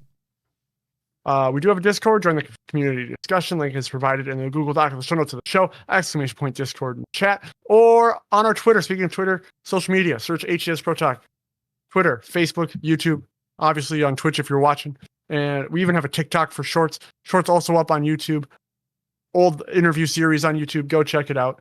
And then don't forget about the fine folks over at Podcast Evolve. They have great shows such as Podcast Evolve, Mission Debrief, Halo TV Plus Book Club, Build with Blocks, Halo Headlines, Halo Gear Guide, all found at haloevolve.co. Your home for Halo. Sorry. I flipped it on you. No, I flipped it on you. Spring King said, wait, Josh isn't Walshy? That's the only reason to watch this damn podcast. I stopped and laughed at that. Oh, sure. So, you're good. You're good. God damn it. And that's all I got. That's all I got. Thank you very much, Will, for going through that. Ladies and gentlemen, that is going to do it for episode 331 of HCS Pro Talk, our HCS Arlington 2024 post show. Our predictions may have been fucked, but that's okay because we wouldn't have it any other way. We had one of the greatest weekends of competitive Halo we've ever had. So I think that's a win across the board. Ladies and gentlemen, we'll be back next week to talk about God knows what. We'll probably have PD on the show, as a matter of fact, to talk about Passion United. Be United in the open bracket, talk about their experience there, and just the overall experience of the event as well. So stay tuned for that. It should be a fun motherfucking time.